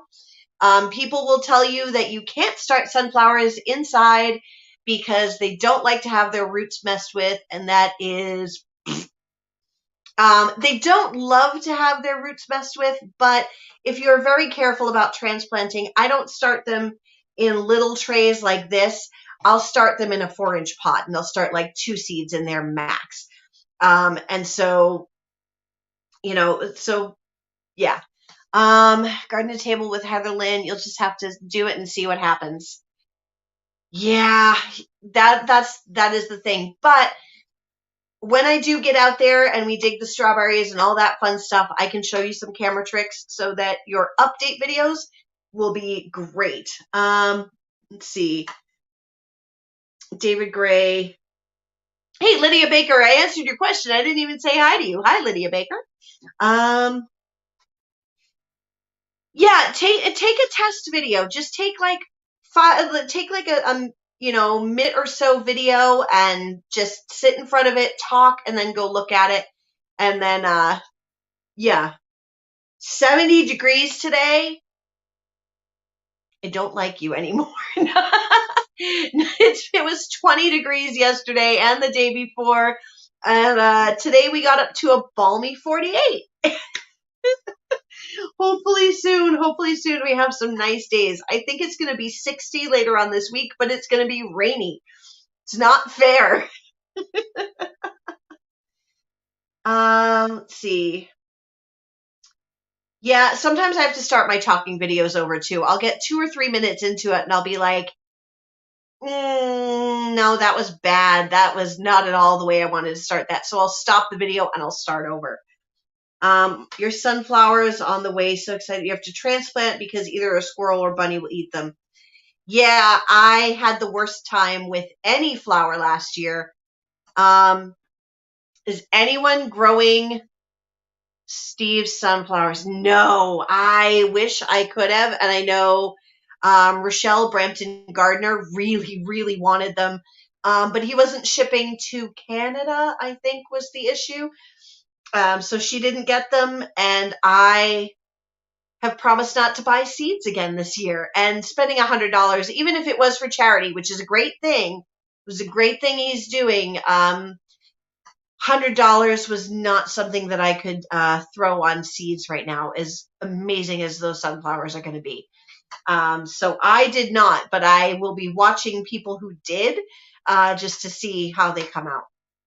And I don't know anybody actually specifically who did. Oh, hey, we have a new friend, BB Globe. Hello, welcome in. Yeah, no shipping to Canada. Oh, Rochelle's back. No shipping to Canada. No, unfortunately. Yeah, I couldn't justify right now spending $100 on seeds. If I had a big, huge lot where I was going to plant a ton of sunflowers, then I would have thought about it at least, but oh, you had a prison break? Dexter up bouncing around, boingy, boingy, boingy, boingy. Cute little guy. Let's see. Yeah, I had so much trouble with flowers last year. Everything that I transplanted, everything that I direct seeded, just all got eaten by the rabbits. Every single thing. And until I had one sunflower that just kept trying to come back and trying to come back and trying to grow and trying to grow.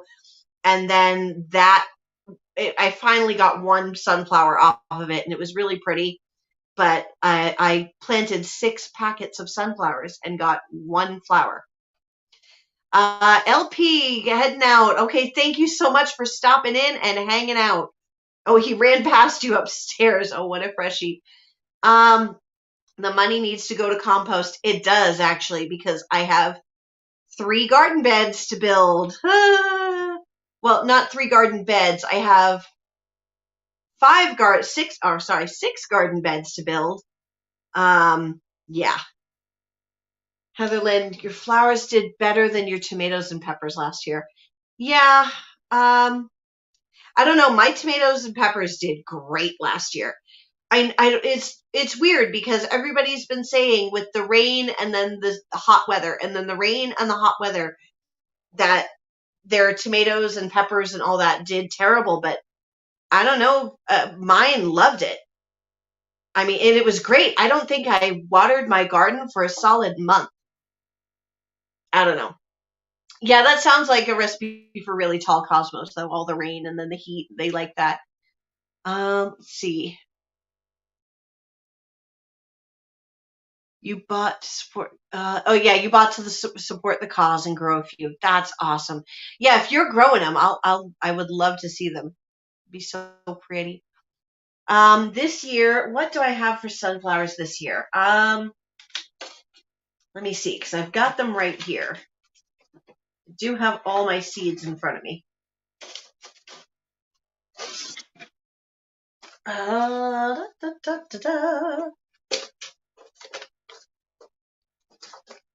do have a few different kinds. Nope, those are the dahlias. Not as many as I got last year because I was so frustrated. I do have some cosmos. I'm going to grow cosmos this year. I'm excited for those. Wait a minute. I'm missing one. Oh, well, it was a double anyway. I've got, of course, the classic mammoth Russian sunflower, and I am going to grow that for the sunflower check. That video has to be out on Friday, doesn't it, Heather? If I'm going to do the... that was Outdoors with Big Matt that's doing the sunflower challenge, yes? I just want to make sure that I I'll have to go and check out his channel. Yes, it is. Okay. So Outdoors with Big Matt is doing a sunflower challenge. It's growing a mammoth Russian sunflower in a 5-gallon pot. So 5-gallon pot, Russian sunflower, mammoth Russian sunflower, ready to go. Although I have to get another one of those pots because I'm going to have to put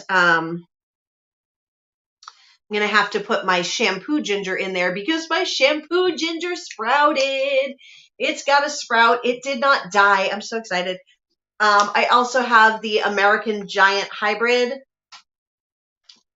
The little girls that I used to nanny for, I told them that there were sunflowers that grew taller than their dad, and their dad is like 6'4" or something like that.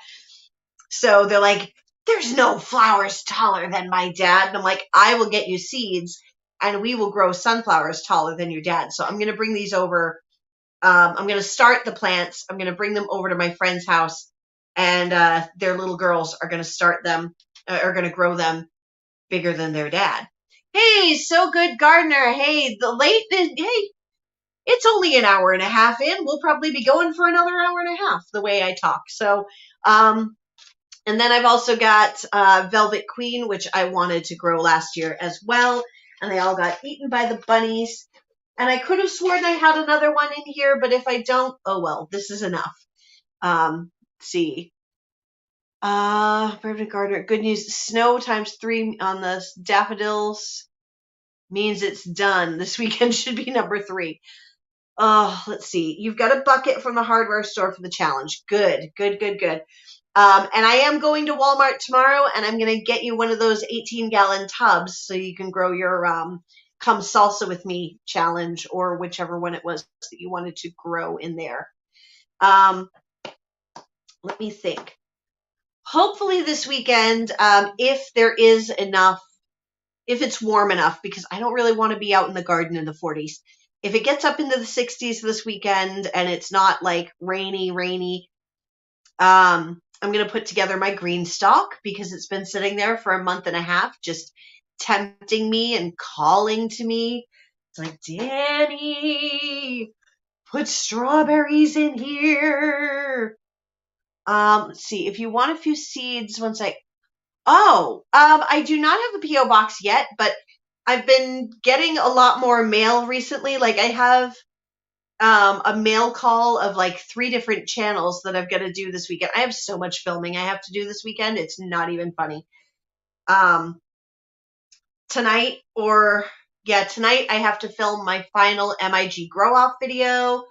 I've still got my seed starting hacks video that I've got to film.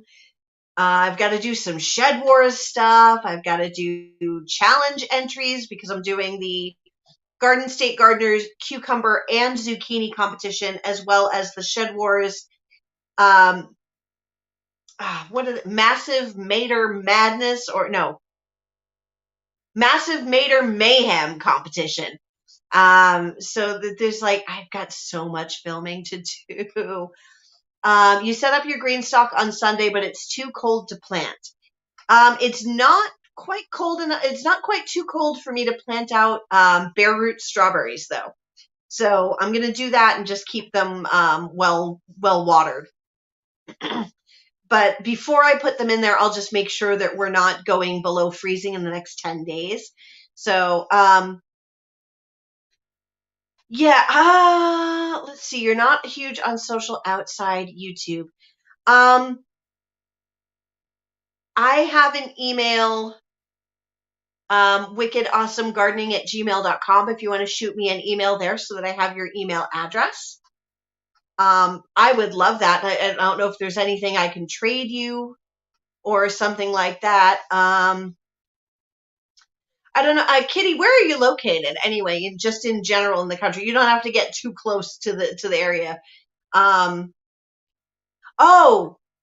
My Cape Cod Life, you can totally plant out lettuce and other leafy greens now. They'll just sprout when they're ready. I'm putting all sorts of things in the ground this weekend if it's warm enough for me to be out there. Oh, okay, Erie, Pennsylvania. I was gonna say, maybe I can give you a clone, a cutting. I could root a cutting or something off my giant crimson.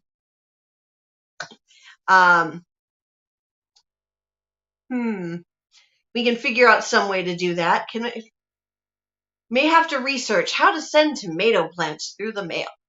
Oh, you've got seedlings to harden off. Yeah, you got to definitely spend some time hardening them off. If you're planting from seed, it'll obviously acclimate better.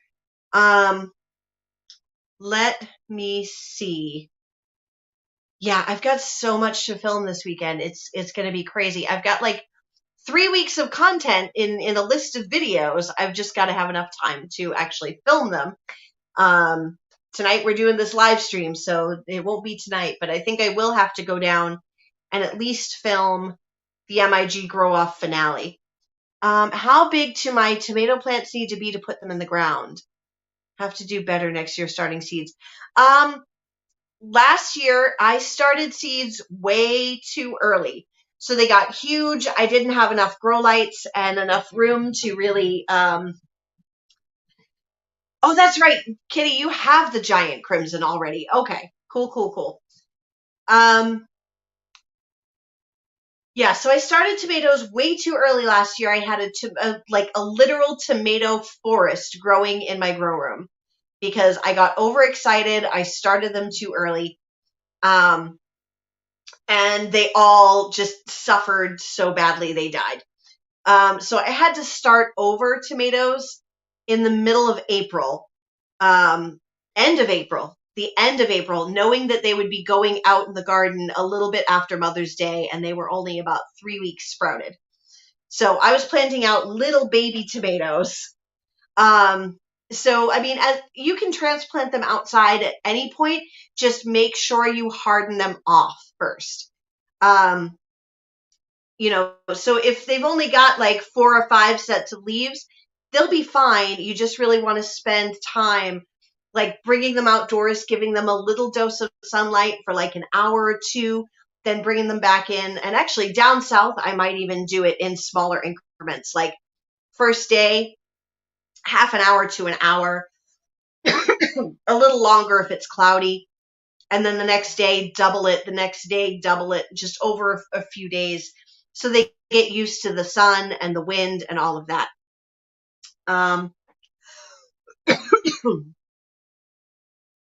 Let's see. Glad to start hardening off your teeny tomatoes with the weather warming back up. Oh, they've been outside for a while on the porch. Okay. Yeah, so if they've been getting direct sun without like a screen or a window or anything in their way, yeah, go ahead, put them out. Have you shown them in a video at all? If you can show me what they look like, I can give you like a yes or no, but they should be fine. Yep, there you go. Brampton Gardener, first day in the shade, and give them the breeze. Yeah. Yeah, but I mean, even if they're only this tall, as long as they've been hardened off, they should be fine. Yeah, I'm glad that I held off on starting my tomatoes this year, because giving it till now, when starting them now, and they should. Oh, I'm gonna have to go look at my tray. I sowed tomatoes 4 days ago. It might be about the time when I get to see babies. They're too embarrassed to show themselves. Yes, bury them as deep as you can, all the way up to their first set of true leaves, because they're going to set off roots all along that. So the deeper you bury them, the better they're going to be.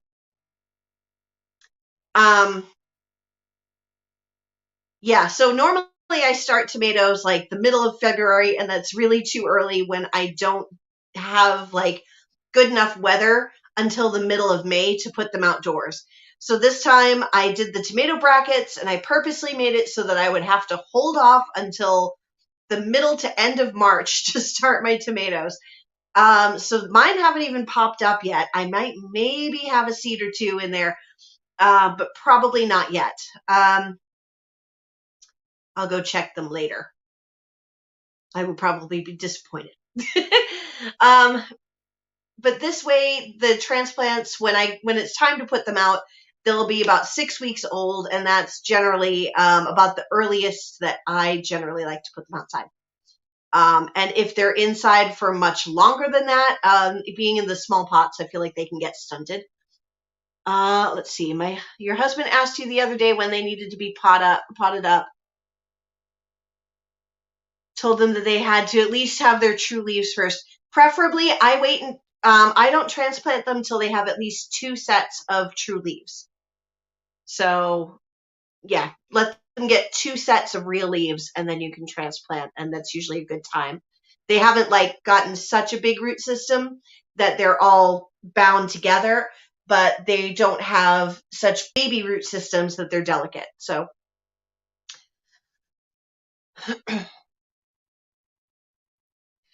See, I don't love cutting off the lower branches because, like, I feel like it gives the plant a wound where rot can get in. But I will plant all the way up until the very first set of true leaves, and then as the plant grows a little bit, I will actually. So as the plant grows up, once it's really getting on its way, I trim the lower foot of all the branches, all the suckers, all the leaves, everything. So I just have a bare stem for a full foot. That way, when you're watering, you don't have soil splashing up on the leaves because the spores that cause blight live in the soil. So if you're reducing the amount of spores that are going to splash up on the leaves, you're going to reduce the amount of blight that your tomatoes could potentially get. So I find that helps a lot. We're getting into the nitty gritty of tomato growing today. Woohoo! It's tomato season. Well, it's not tomato season until July, but you know what I mean. It's like once you've got those tomato seedlings in the ground, like, oh, I need to get some water.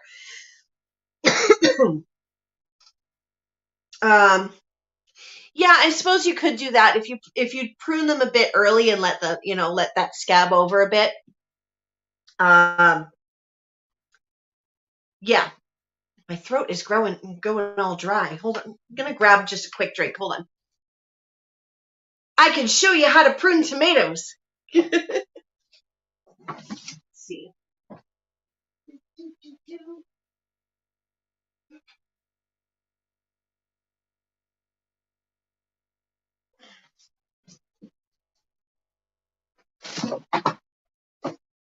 Okay, there we go.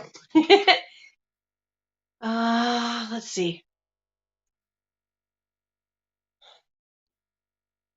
Well, that's okay. I've got videos on tomatoes. I've got all sorts of tomato advice. Everybody's got some tomato advice. You'll have to watch Erica's videos, Flicker Hill Homestead.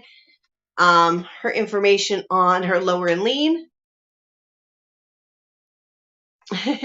All right. Hey, Donna, thank you so much for coming in. Enjoy your company. Have fun. And just thanks for being here. Oh, the first hothouse tomatoes. Yeah. I went to a garden center today and I did look at the seeds. I did not buy any because I'm good. I'm being really good. The habit is formed. I'm not buying seeds the rest of this year. But what I went there for was I needed more trays so that when I'm putting things up into the 4-inch pots, I have enough room.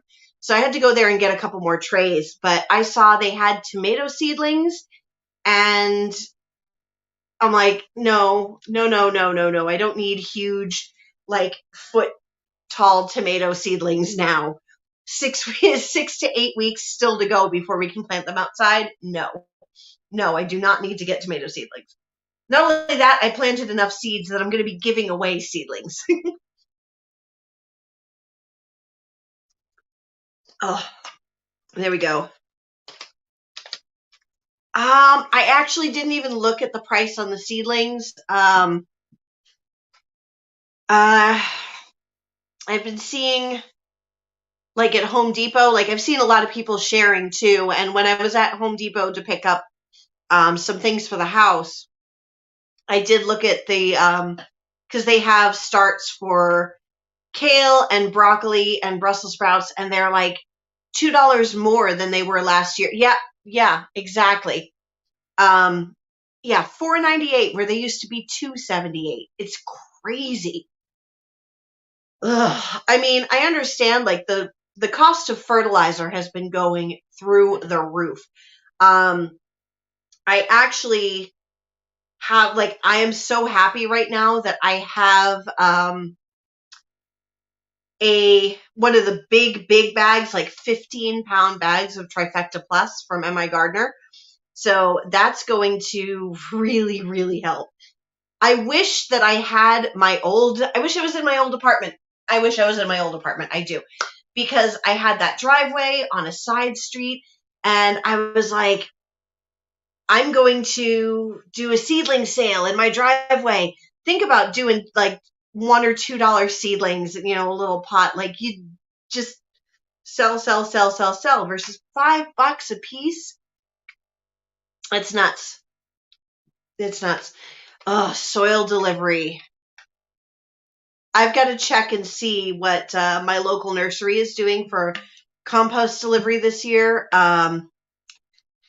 Last year, I was getting some really great compost for $31.50 per cubic yard. And then it was $30 for delivery. I'm betting it's not going to be that this year.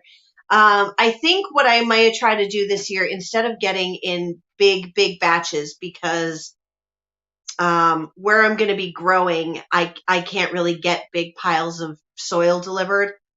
So I think what I'm going to do is get my car cleaned out, throw a tarp over to cover everything, and I'm just going to be going to and buying like half a yard at a time in my car and just throwing it in little by little. Oh, it's going to save me a couple $100 in delivery fees when all is said and done.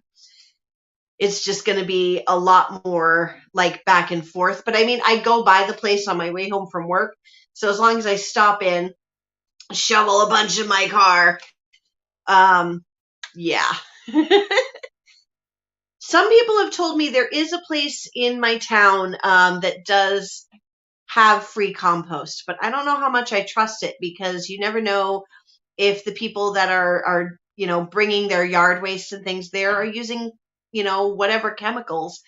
So I don't really love that, but so I'll probably end up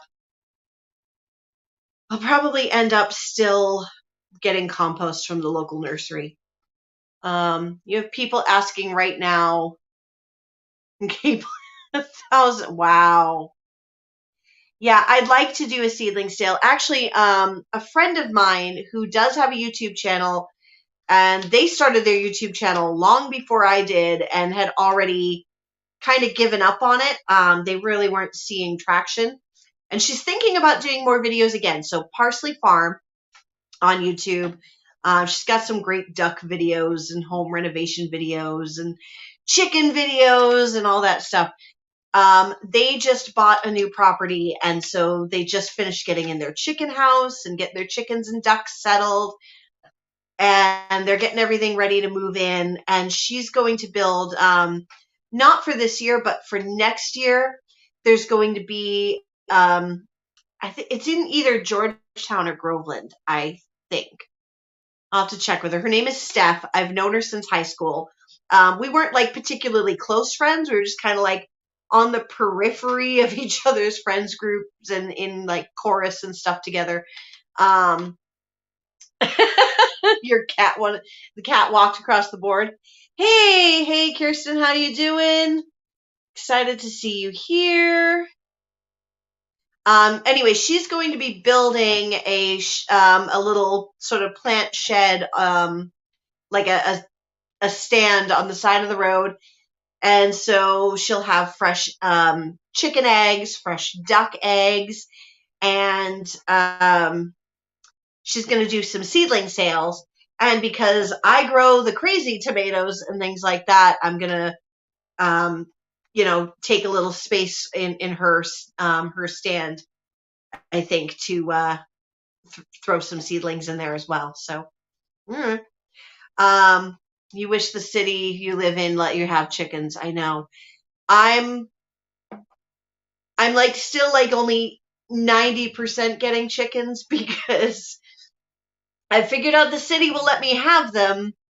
I just need my dad to give the final budge to be able to be, because I need him to help me build the chicken coop. And so I've got to get that final little, okay, fine, that my dad will eventually give. So, yeah, because I want my chickens.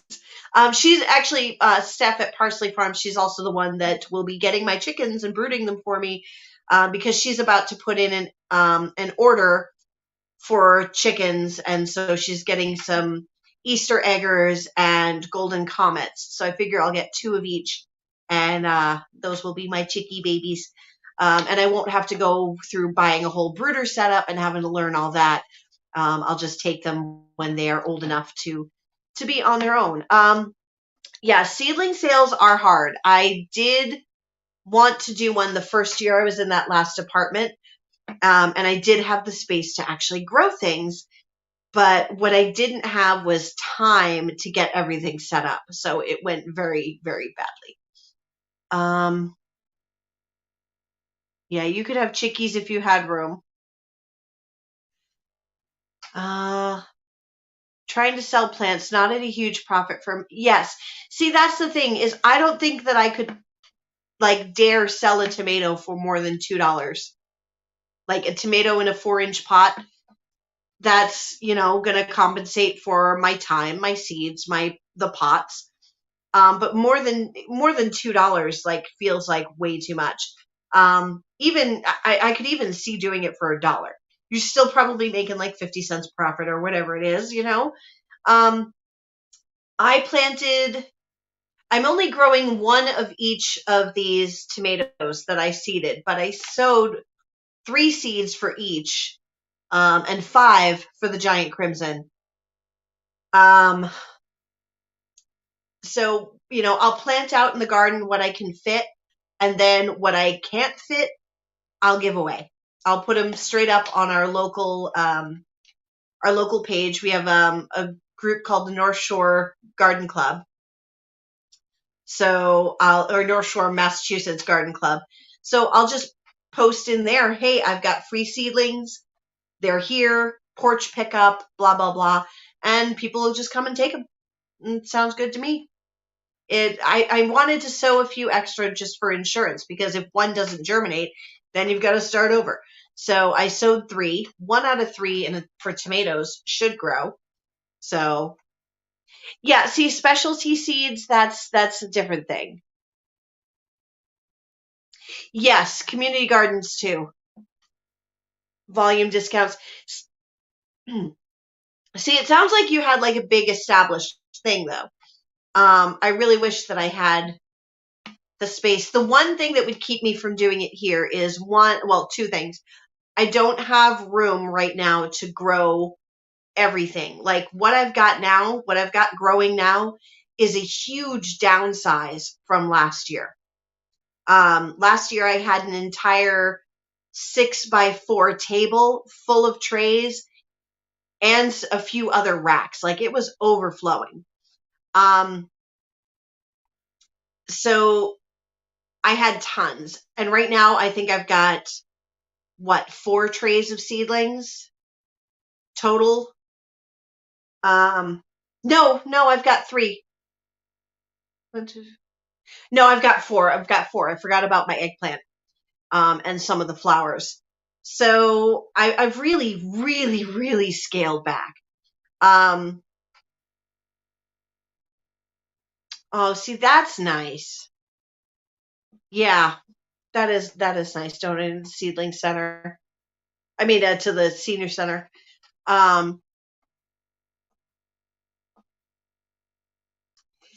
Yeah, so I've really scaled down from last year. If I had the space, I would grow tons and do a seedling sale, except for I live on an extremely busy street. It's horrible to try to pull over. There is no parking. You can't pull over. I don't have space in the driveway. It's just like a one long driveway. Hey, Fallen Arkansas veterans. So there would be really no logistical way for people to stop and buy the seedlings. So I'm just not even going to think about it until I move wherever. And then I'm going to be moving out to the boondocks, and hopefully, and who knows, who knows if I'll be in a place when, where it even makes sense, where people are going to be buying seedlings. I don't know. I mean, not everybody loves to start from seed, so there's always that, but I figure most people out in the country that are growing gardens are growing with seeds.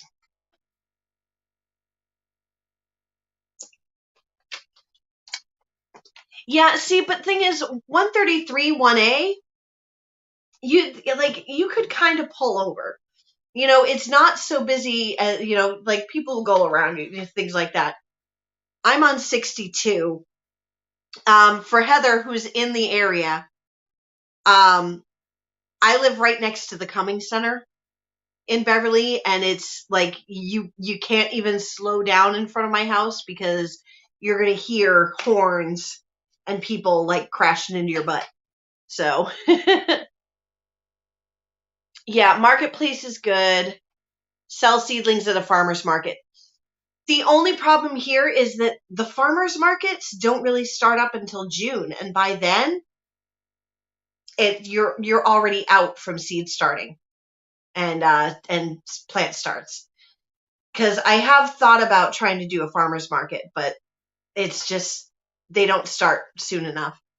About 200 maple tree seedlings in your yard, right? Oh man. See, that's a good one. An event space that does community events.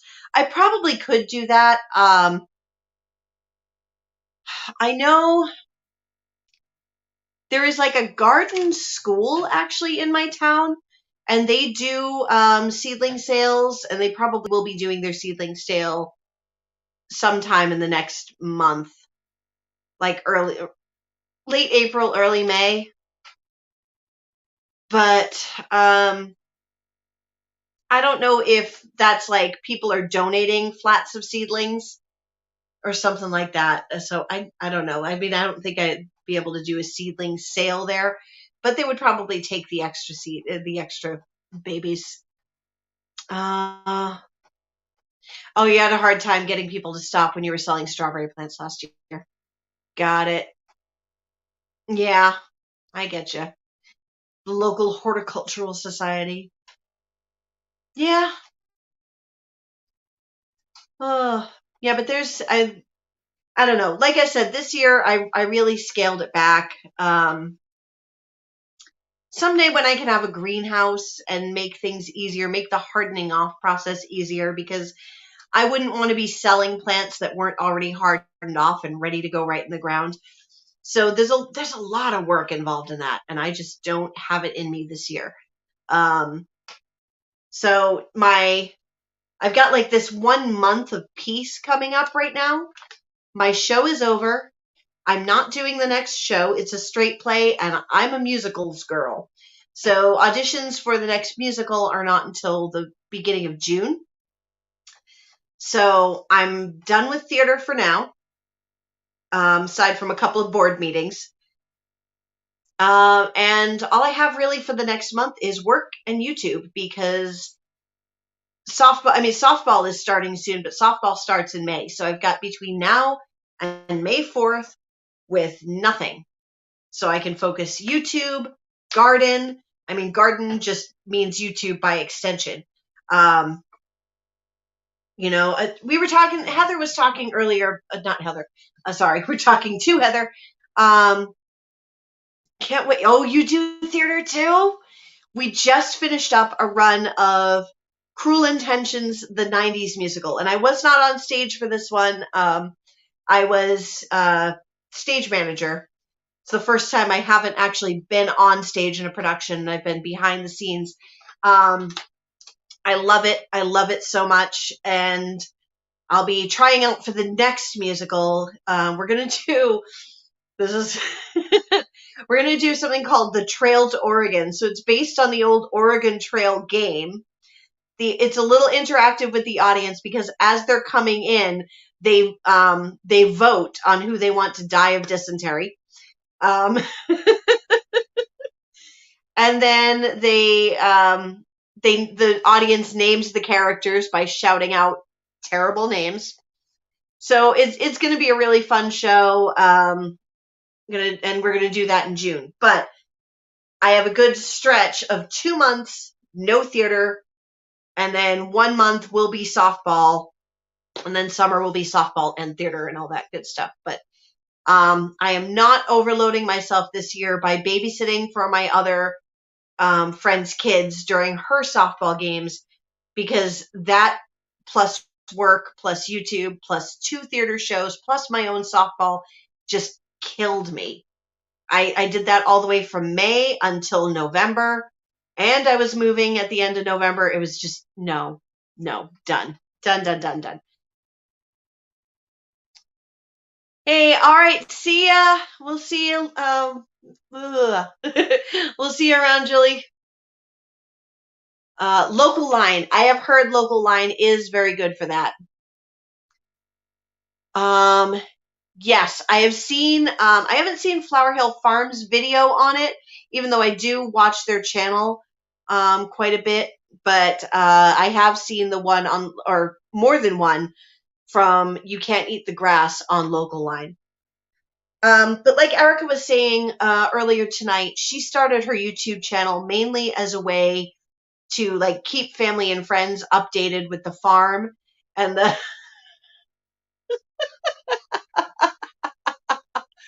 oh, autocorrect. Gotta love it. Yeah. So, my YouTube channel almost started like kind of the same way. I had my epic porch garden and I was so proud of my little tomatoes on my porch, and then the peas and the peppers and the lettuce and the spinach and the radishes and all that I started adding. It got so crazy that I started like taking pictures and I was like updating and typing a whole big thing with every picture as I did my garden. So it was getting to be a lot. And then I near the end of the season, I wanted some paste tomatoes to make sauce, and I couldn't find Roma tomatoes anywhere because it was already like July. It's a little late. And then I went to Home Depot and I found two of the most pathetic Roma tomatoes you've ever seen. They were dried, drooped over, they looked dead. And I'm like, hey, I'm not paying full price for these. They're dead. And they just gave them to me. So I brought them home, watered them, and the next day, whoop, they're all happy again. So I took a video of those and brought them home. And, I took a video of those, brought them home, and I'm like, hey, video seems easier. So I did a video tour of the garden, and that was pretty cool. And I really didn't even think about like, I could do a YouTube channel, because I was already like deep into Am I Gardener and Epic Gardening and Roots and Refuge, of course. Weed 'em and Reap. There were like 7 or 8 YouTube channels that I was following pretty extensively last night. Pretty extensively at that point. And I'd been gardening. I'd done 2 years of my porch garden. Rochelle is tired. All right, good night. Sleep well. Let's see. There we go. Okay.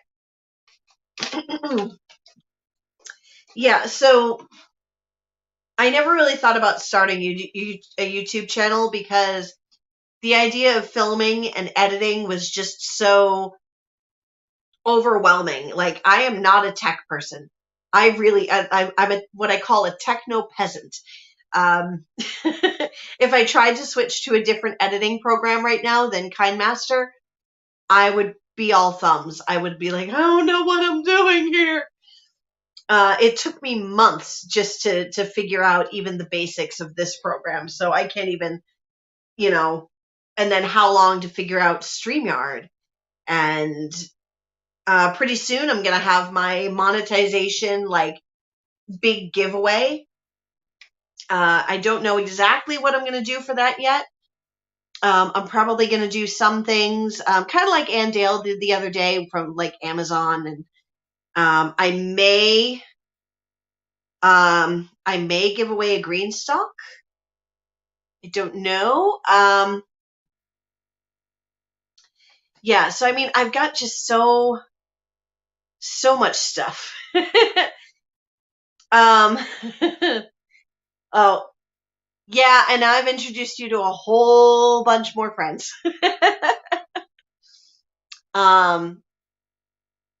Yeah, there's got enough IT in the day job. So you don't need more tech in your downtime, right? I mean, my day job is nanny and real estate agent, so there's not a lot of tech involved. There probably could be a lot more tech involved in my real estate, but it's all rather daunting to me, so I don't. So, yeah, I never thought about doing a YouTube channel. And then the more, and you guys always hear me talking about Jess from Roots and Refuge. And now that Rochelle is heading out, um, they do encourage you. It's a wonderfully, like, this YouTube community, they just envelop you in the love. Um, they don't let you say, no, you can't. It's not allowed.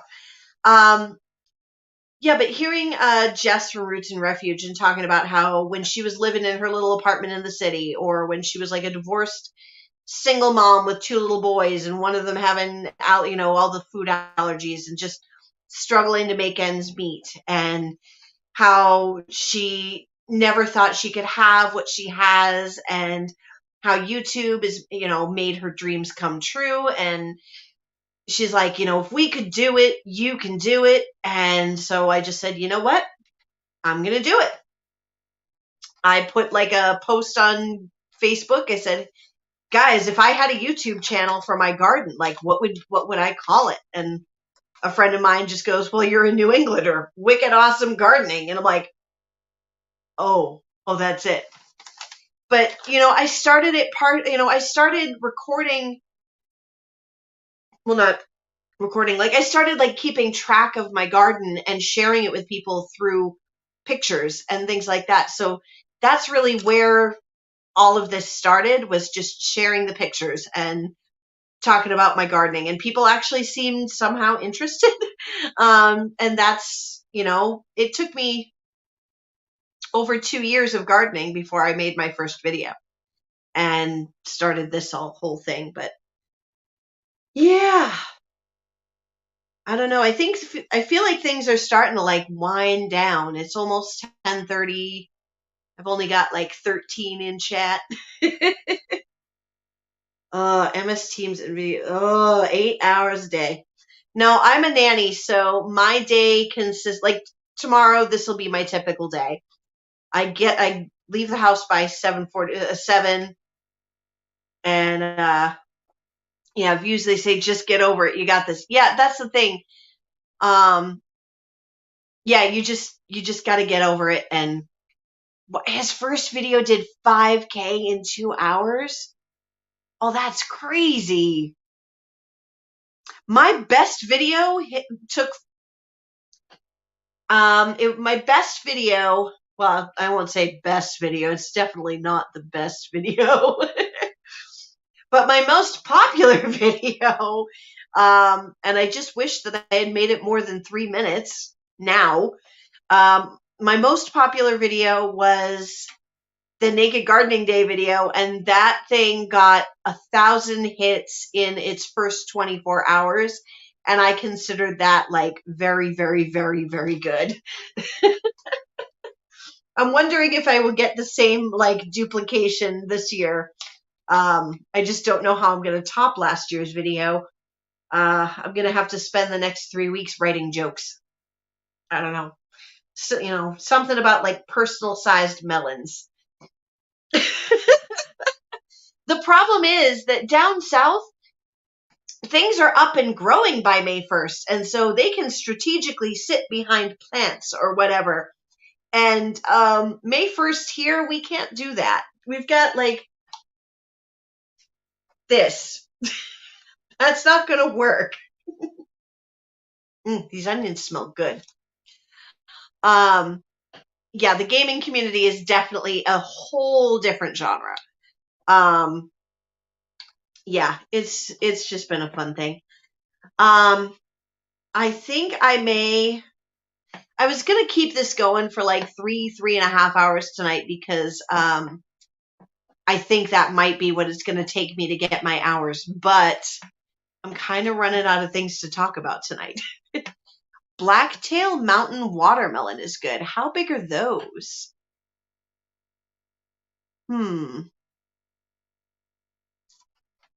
Because that sounds good. Let's see. Yeah, I don't play a lot of video games. I did get a Raspberry Pi, which means I can play all the old video games on like this emulator that plugs into my TV. So I do enjoy that. Yeah.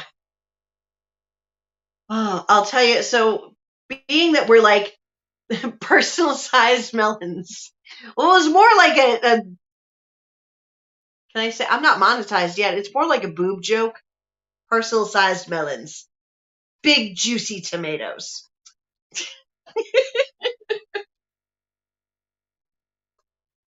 Ugh, there we go. Oh no, no garden this year. I'm sorry. Oh, that stinks. Oh, you grew them on a fence last year. Interesting. That was a cool sounding melon though. Blacktail Mountain Watermelon. Hmm. I've definitely got to see if this year I can actually grow melons because that's been my failure 2 years in a row. I tried to grow watermelon in a grow bag in 2020 and it was doing really well. I got a melon that was about this big and it was getting close to harvest time. And then we just got a massive, massive rain and it split. So you have to transplant rhubarb and asparagus. Yes, I have a whole bunch of asparagus crowns and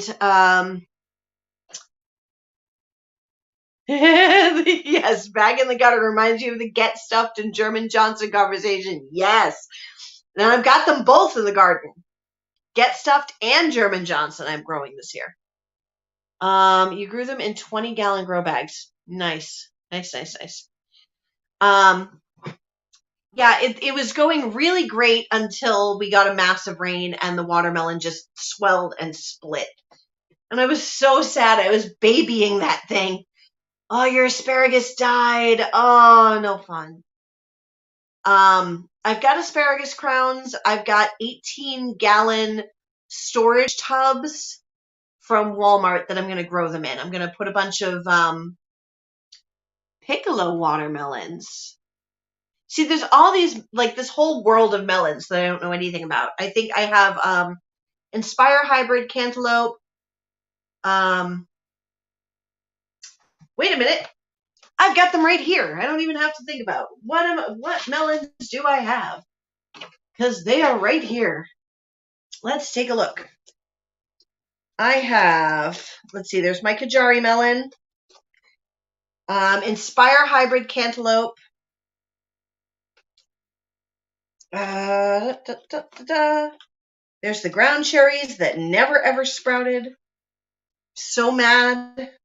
I can't get ground cherries to sprout for anything. It's driving me nuts.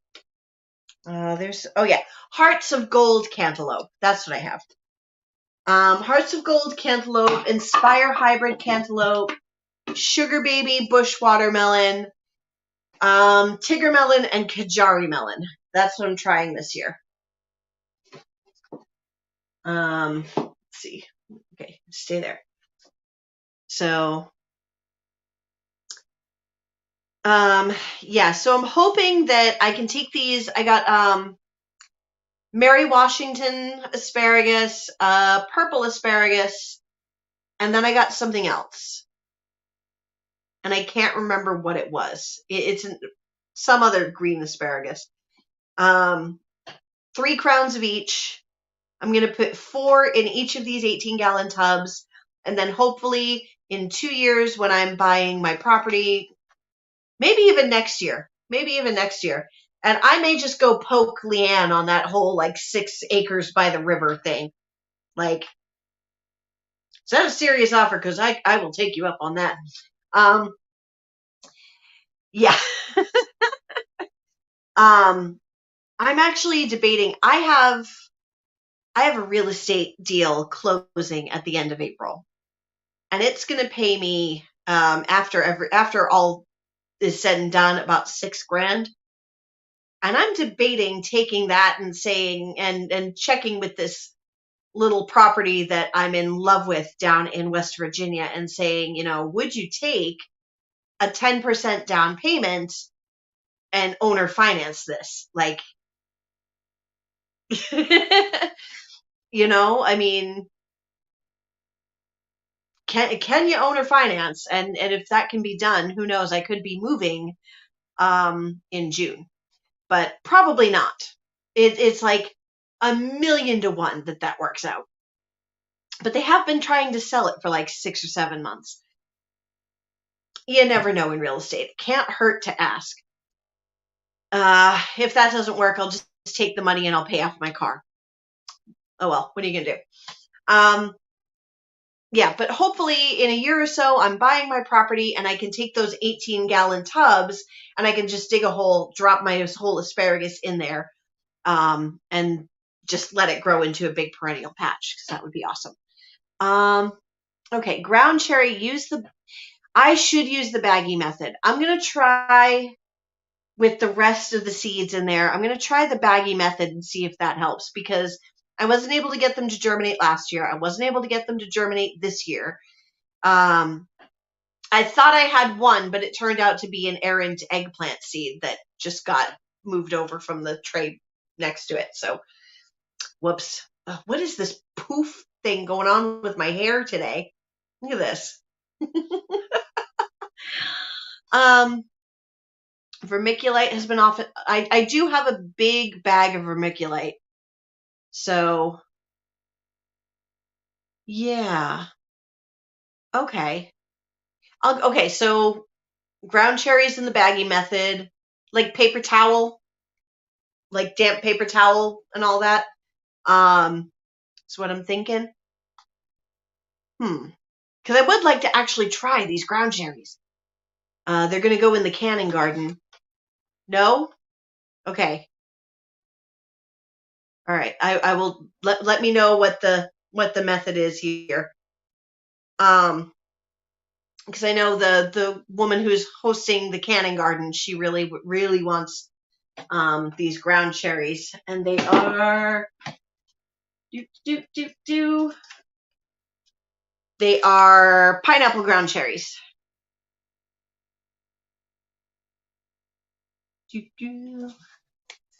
How many of these seeds do I have left? Because I think I started a lot, and none of them germinated. Yeah, I still have plenty of seeds in here.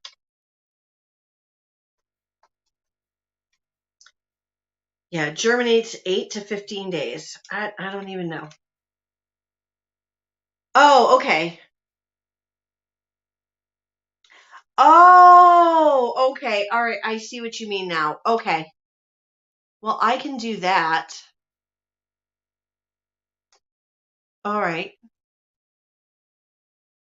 Okay. Well, I'll give that a try this weekend when I start. Yeah, cantaloupe I've never had any problem with starting. My melons always typically sprout. The problem the first year I grew them was that they really didn't have enough light where I put them.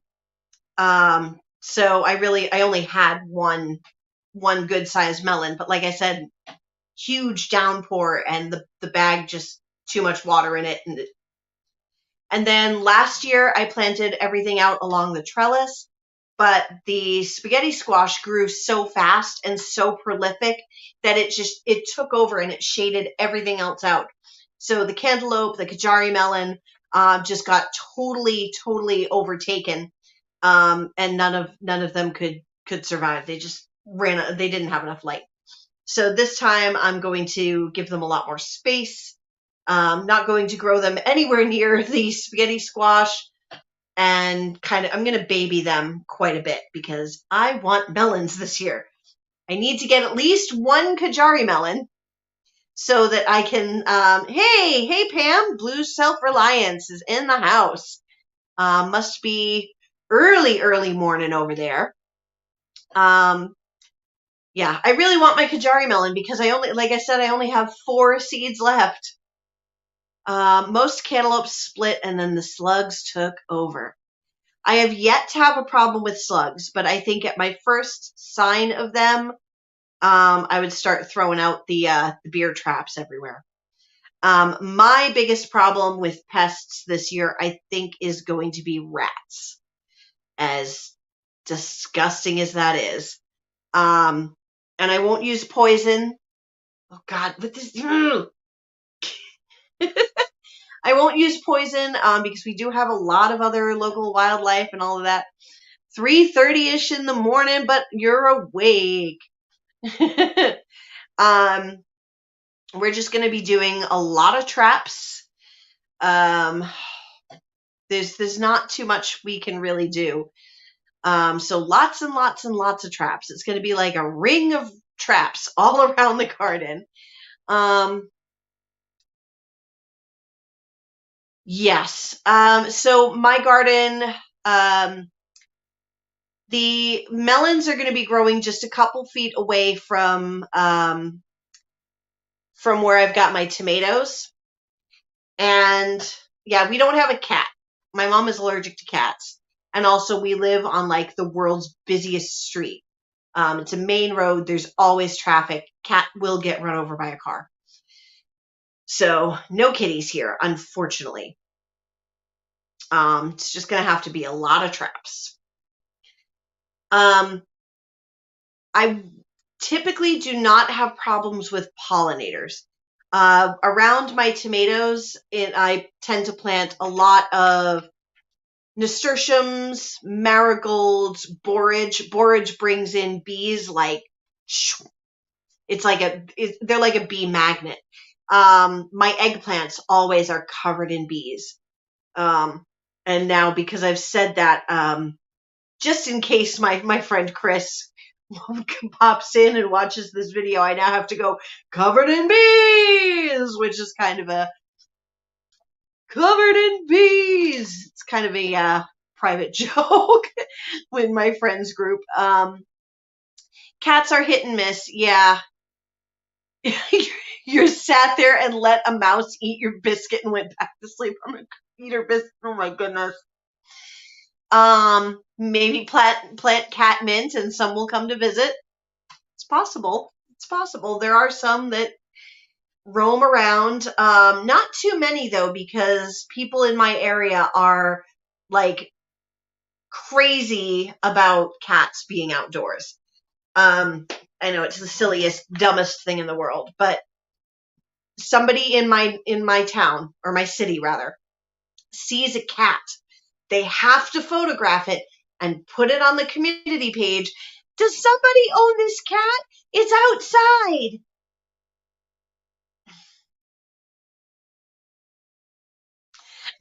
Anyway, yeah, it's outside. It's lost. And no, invariably some owner will be like, no, that's my cat and we can't keep him indoors. He breaks the screens right out of the windows, so it's just better to let him out rather than let him break his leg jumping from a second floor. So yeah, there's a few that let their cats roam, but for the most part, people keep them indoors here. So I'm looking forward to when I can have cats again. I have now been a year and a half without having a cat, and it's making me say, oh no, we're coming up on 2 years since I've had cats. Well, that's sad. Let's see. In Australia, it's actually a thing because it's illegal to have them indoors between 6 p.m.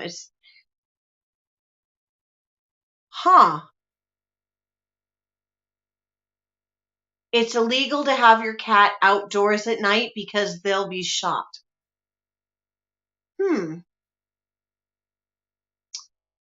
Yeah, I had 3 cats at one point, and one of them was terrified of mice and rats. The other one was just indifferent. But the third one was a mouser extraordinaire. She was a former barn cat, and sometimes you'd find a mouse or a rat that it must have said something nasty to her before it met its demise, because she'd present it to you in 3 pieces. So that thing must have mouthed off and made her mad. And she was a great mouser, great ratter, until near the end of her days. When she was about 14, we got 2 pet rats. My daughter really loved them. She begged me for pet rats, and I said, okay, fine. And so she saw the rats in the cage, and she looked at them, and she looked at us, and the look plainly said, you don't expect me to catch those, do you? Because I'm retired. I'm done. I'm old. I'm not doing it. And then she just walked away, and she ignored them completely. Oh, yeah, yeah. We actually have feral cat colonies here that people go and feed them, and I don't love that. Um, yeah. So one of the good things about my dog, there are many good things about my dog, is if there is a stink bug in my room, she will alert me to it, because if she sees it crawling on the wall or sees it flying around, she will be zeroed in on it, like. um you can't have cats due to a healthy wild bird population. Yeah, I mean they do tend to decimate the yeah. I still do plan to have barn cats. When I do have my place, I'll have a couple of cats, and they will be indoor outdoor, because I want them to hopefully. I mean, the whole point will be for them to take care of rats and mice around the barn. Um, I'm sorry for some of the local birds, but hopefully I mean, you got to have something to try and keep that to a minimum. Um, yeah. Yours don't care about stink bugs. You're on your own. Yeah, my dog, if it's flying around the room, she's like, I need to catch it. So another great thing about my dog is she's part beagle, part pug. She's a puggle, but the beagle side of her is very strong. So rabbits, they'd better stay away. We call her Mia Bunny's Bane, because it's not often that she catches them, because I can't trust her off leash. But if she's in a yard that's fenced and a bunny happens to be in there, and she happens to be free, she will run that bunny down, and it will meet its end. I totally would have turned her loose in my garden last year when the bunnies were eating everything. Like, I had 35 bush bean plants. 35. And I was looking at them one day. I was like so happy. They were growing. They were nice and big. They were teeny tiny little skinny baby beans just starting to grow. And I'm like, yes, in a few days, maybe a week, I'm going to have a huge bean harvest. I'll have the first fresh green beans for dinner or for snacks. And then I came out the next day, and all 35 plants were about half an inch stubs. They ate the plants all the way to the ground. It was insane. I was so mad. And I was about ready to go out there with like a pellet gun or something like that and get myself a new pair of gloves. Nice, warm rabbit fur gloves. Yeah, I didn't, but I wanted to. And then, of course, I found a sick baby bunny not baby, but like teenager bunny in my garden. And what did I do? I spent 4 hours trying to find a wildlife rehabber to come help it. I am a soft touch. All right. I was going to keep this going and try to keep it going till the 3-hour mark, but my throat is dry and I am out of. Well, I could get some more water, but it is dry and dusty. So they stink. They're so adorable, and I love them so much, but they drive me nuts. I have materials to build bunny fences this year, so hopefully they won't be too much of an issue. This year, I may have my first problem with deer. The person hosting the canning garden, so my friend Kristen, her yard borders conservation land. And I know that when I've gone to her house sometimes, I have seen deer in the woods, like 15, 20 feet from my car. So I know there's deer there. She does not have a fence. So I may have a problem with deer getting into the garden and eating things. So I'm going to have to figure out what to do for that. But it's probably going to be one of those, like, I'll address it when I get there, because, I don't want to over-engineer this, and I don't really have the budget to over-engineer it from the start. So if it becomes a problem, we'll deal with it then. All right, yeah, Kitty's heading out. It's almost, fox urine. Fox urine would be a good one. Coyote urine would also be good. Yeah. So I am going to get going. I'm going to sign off, go get some water, maybe a cough drop. Oh, this is dry and scratchy.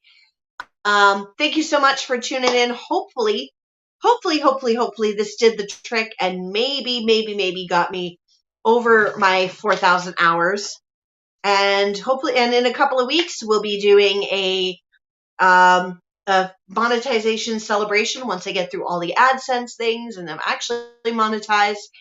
And I'll be giving away some things from Amazon. If it's in my budget, there may be a green stalk. I'll be doing the raffle for the giant crimson seeds, and there's only 2 people in the raffle, so it's going to be one or the other. So that's going to be pretty anticlimactic there, but oh well. 2 people did the work to get into the raffle, and everybody else did not. So that'll be great. But again, thank you so much for coming and hanging out, and I'll see you guys next time when we grow some wicked awesome food from yard to table. Bye-bye.